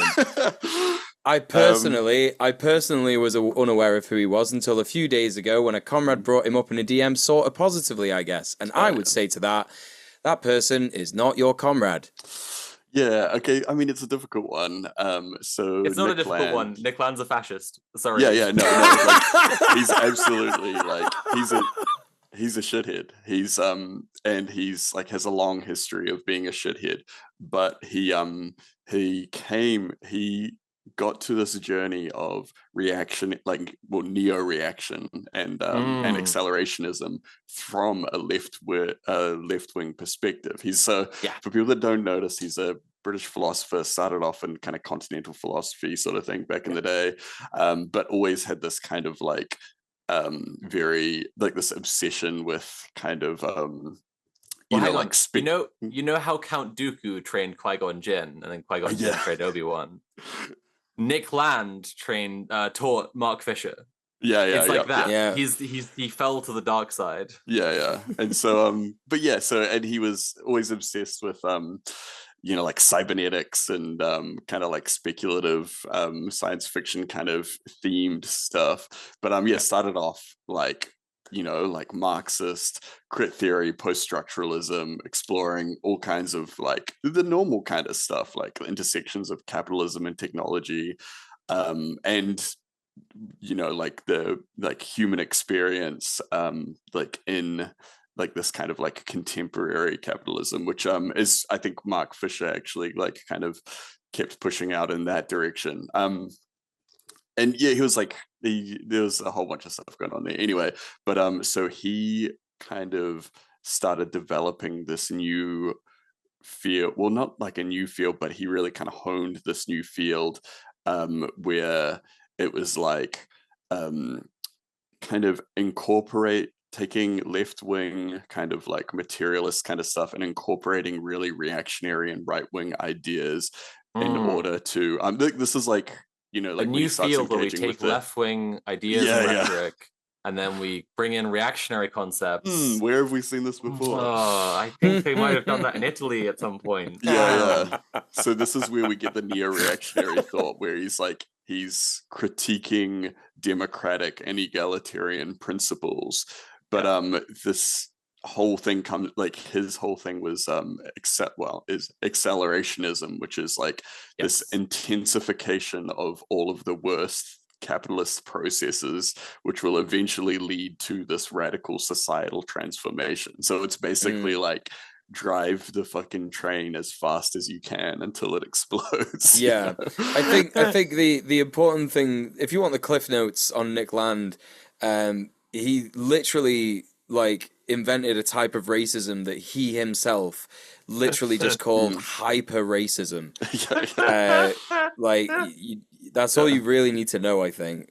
Okay. Yeah, no, you know what? It's a theory, so it depends theory on like brain chatter is asking the question, and I've got a satisfying theory brain answer, right? Which is that reading Anti-Oedipus by Deleuze and Guattari is meant to make you a little bit insane, and it does for everyone who reads it. And if you follow it through correctly, it makes you insane, but crucially, an anti-fascist. And Nick Land misunderstood it. Yeah, if you can figure out, if you can read Anti-Oedipus by Deleuze and Guattari and figure out what he got wrong, send an email to based@redplanetshow.com and let us know.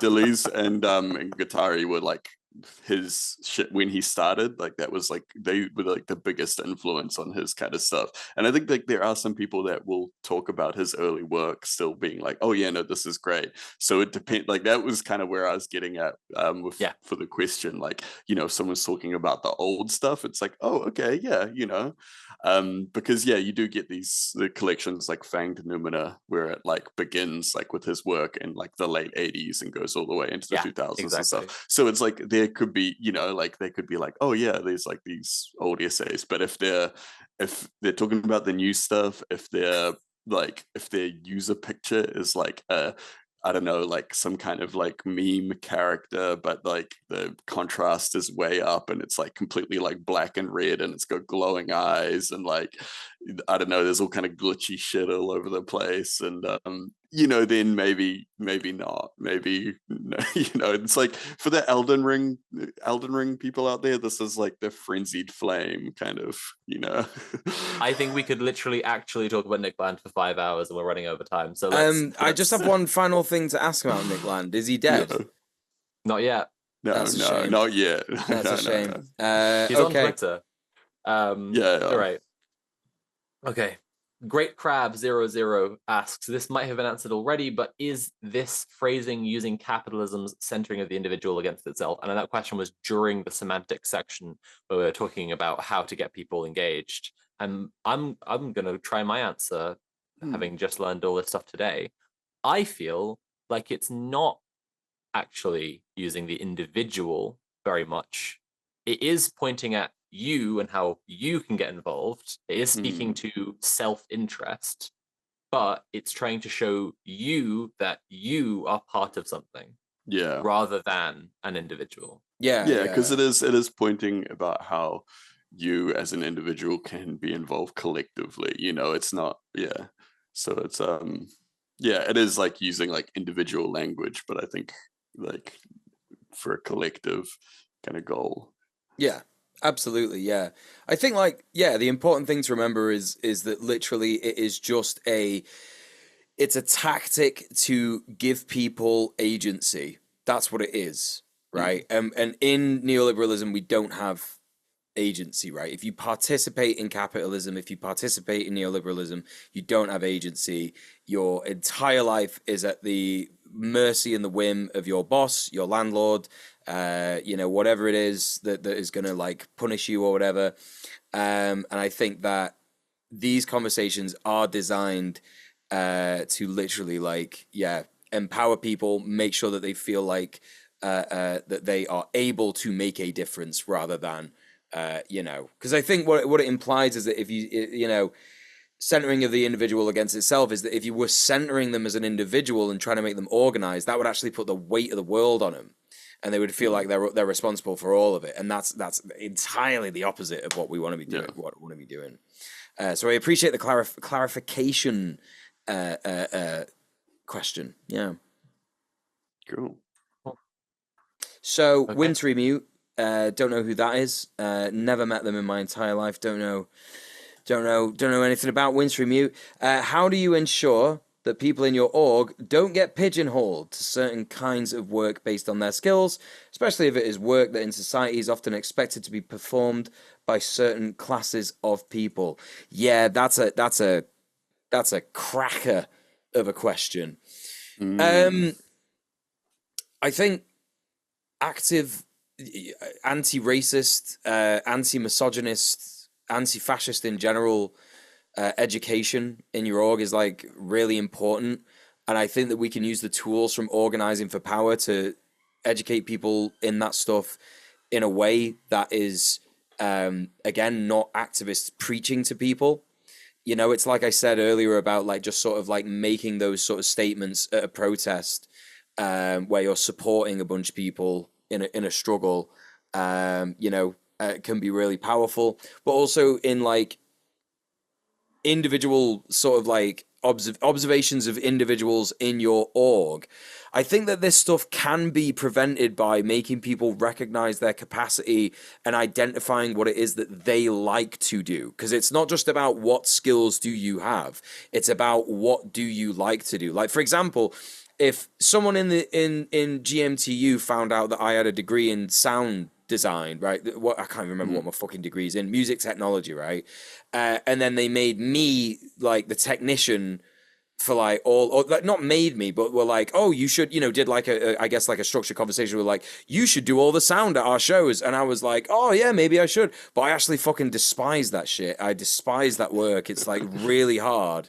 And I don't want to be doing it as like a revolutionary thing. I'd much rather be like helping the organization run or resisting evictions or whatever it is that actually like feels like proper organizing. So you have to figure out whether that person is going to enjoy what they do. If it is something that they enjoy, that's great. But if it's not, then that is the responsibility of every single person in a leadership position. But I would also go so far as to say it's the responsibility of everybody in the org to know, sort of like be on a constant like check-in basis with everybody. Your comrades should ideally be someone that you can just talk to. Like they should be your friends, really. But also simultaneously, the knowledge that everybody who's in the org is fighting for the same thing, the same goal, really, should make you feel like everybody is your comrade a bit better, if that makes sense. So it should make it easier to like have these conversations and realize, oh, okay, this person is doing this and they're actually really low in capacity. And actually this is like stereotypical for a person of this social class to be doing this work. So yeah, I do get that. I mean, I would say like, I'm now trying to think like what kind of like, I guess like, what kind of work would a person do in an organization that is work that certain class of people in society are expected to do? Like, I don't know, like if I guess like if it's always women or racialized people, racialized women who are like doing reproductive labor at your organization, then you need to fucking address that for sure. Yeah, for real. I guess I understand that. Yeah. So I think we got one more after this one. Great Crab again. Oh, I think this is a follow-up to their question about the phrasing about centering the individual. They're asking, also, can this phrasing be used in general for everyday type of conversations outside of an organization, in addition to being able to use it to encourage engagement from the politically uninitiated? I guess you could like decouple that from like the specific organizing thing, instead of just being like, I don't know, you might come off as a bit like heavy-handed, as a bit of a, like one of those people that always wants to, I think this stuff that we've been discussing is trying to get people to do a specific thing. I think that if you're trying to, I mean, I guess maybe I'll just limit it to that. If you're trying to get someone to do a specific thing, maybe. But because it is, I think it's very hard, because otherwise it's like, you can imagine having a conversation with someone and it seems like they're telling you to do something, but you don't really know what. Is like, that can be a kind of little bit weird. But if it's like, oh no, clearly there's a task here that we're working towards or whatever. I think it makes a lot more sense in that context. Because I think the way that I see this is that like, okay, if you're in a tenants union and then you're speaking to someone and they're not in your tenants union that you're in, like you're gonna be like, I don't know, they might come to you and be like, oh, I have a problem with my landlord, and then you would say you need to join your fellow tenants and organize and do an eviction resistance, etc. But then they are going to be in your organization, and that is the point of your organization, so they're not outside of it. I'm struggling to think like what kind of situation this would occur in, because these conversations are designed to recruit people, they're designed to empower people, they're designed to like, get someone to join your org. So I just don't know like how, I mean, like it's like my co-host said, like if you want to get someone to do a thing, but then, I mean, that sounds a little exploitative to like use these techniques to like get someone to do something you want to do. I don't know. I just think like, just be ethical about it, I guess. To me, it would more just like come off quite weird and pushy to be like engaging that way with someone that is like, not over a specific issue. If it's about something specific that someone, outside of your organizing duties, if a friend comes to you and is like, hey, look, like I'm having this trouble with this or whatever like that, and like something, then I guess you could talk like that. But I feel like that language is useful specifically for like recruiting tasks. When it's like, if it's like with a friend or something, you're probably going to want to speak a little bit more casually and be a bit more chill about it. So I feel like my main concern is that you just might come off as a bit of a punisher if you were doing that. Yeah. So, yeah. Yeah. All right. Well, I think like I was gonna say, I don't mind answering another question because we started late, but I've just realized we didn't even start late, and we've gone over what we normally did, what we would normally do. So I'm so sorry to Wintry Mute, who just can't stop asking questions, even though I've never heard of that person ever before in my life. Don't know who she is. Anyway, so I thank you so much. You'll have your homework for us. I've got homework. Yeah, the homework is to basically just think about how you might structure a conversation with a person who might be joining your org, who would be a good person to join your org. Think about this stuff. I want you to also think about identifying organic leaders in just your everyday life. So whatever you might come across, like whether you go to the pub and someone makes something happen, like that's the key thing you're looking out for. Who has made something happen, right? And if you can identify those organic leaders, that's a great skill to have for lots of different reasons. Yeah. Absolutely. So, and if you are that organic leader, which does happen, I was going to say this earlier. I'll also try and keep this brief always. I know someone who is involved in a lot of org stuff in the trans community, and she's in a position where like she's part of a structure that just helps a lot of trans people, and then because of that she knows a lot of trans people and is socially embedded, and then is just really, really good at getting stuff done, and then she is involved in a ton of other orgs then because of it, and like it's just a very powerful position to be in if you are actually that activist and also an organic leader. So it's good to identify that you're that for yourself as well. I guess then my advice to that person, if I'm thinking about this person specifically, is chill out, take some time for yourself. Please take care of yourself. You're doing too many things. All right. Yeah. Definitely. Yeah. Thank you so much, everyone, for tuning in to our show. We love doing it. It's great. Thank you so much for supporting us. Make sure that you follow our Patreon, support our Patreon, give us money. Go to patreon.com/red_planet and pledge your support today. We've got various different tiers. We've been told specifically by our producer to not go into them in depth, so I'll give you a little idea. You could join us for as little as what is it, £2? £2 is the $2, and then you can also support us for as maximum of however much you want, because I think there's like a thing on Patreon where you can choose. You could just how give much us a money. lot of money. Please. You just give us £1,000 a month, please. That'd be very nice. Thank you very much. That would be sick as hell. Speaking of sick, the highest tier of Patreon that we have is called Sickos. And while we haven't talked about the other tiers, one of the rewards for the Sickos is a special thank you on every show, and that looks like this: JBP, Queen Pib, Cassitastrophe, and Risk Inverse. Thank you for being our Sickos. You helped to make the show happen. Thank you so much. Thank you. Thank you, Mule. Oh, you're welcome. Great work, me. Great work, Sophie. Great work, our Sickos. And Tim. Great work, Tim. Great work, Conrad. Great work, everybody. Everyone's doing good stuff. Great work, Keir Starmer. Great work. Okay. So I think that I would like to know where to find more Tim. I think I'm just gonna cut out this nonsense. You can find me on Twitch or YouTube as Conquest of Dread, or you can find me over on Twitter, and sometimes you can find me on Blue Sky, not often, as Dread Conquest.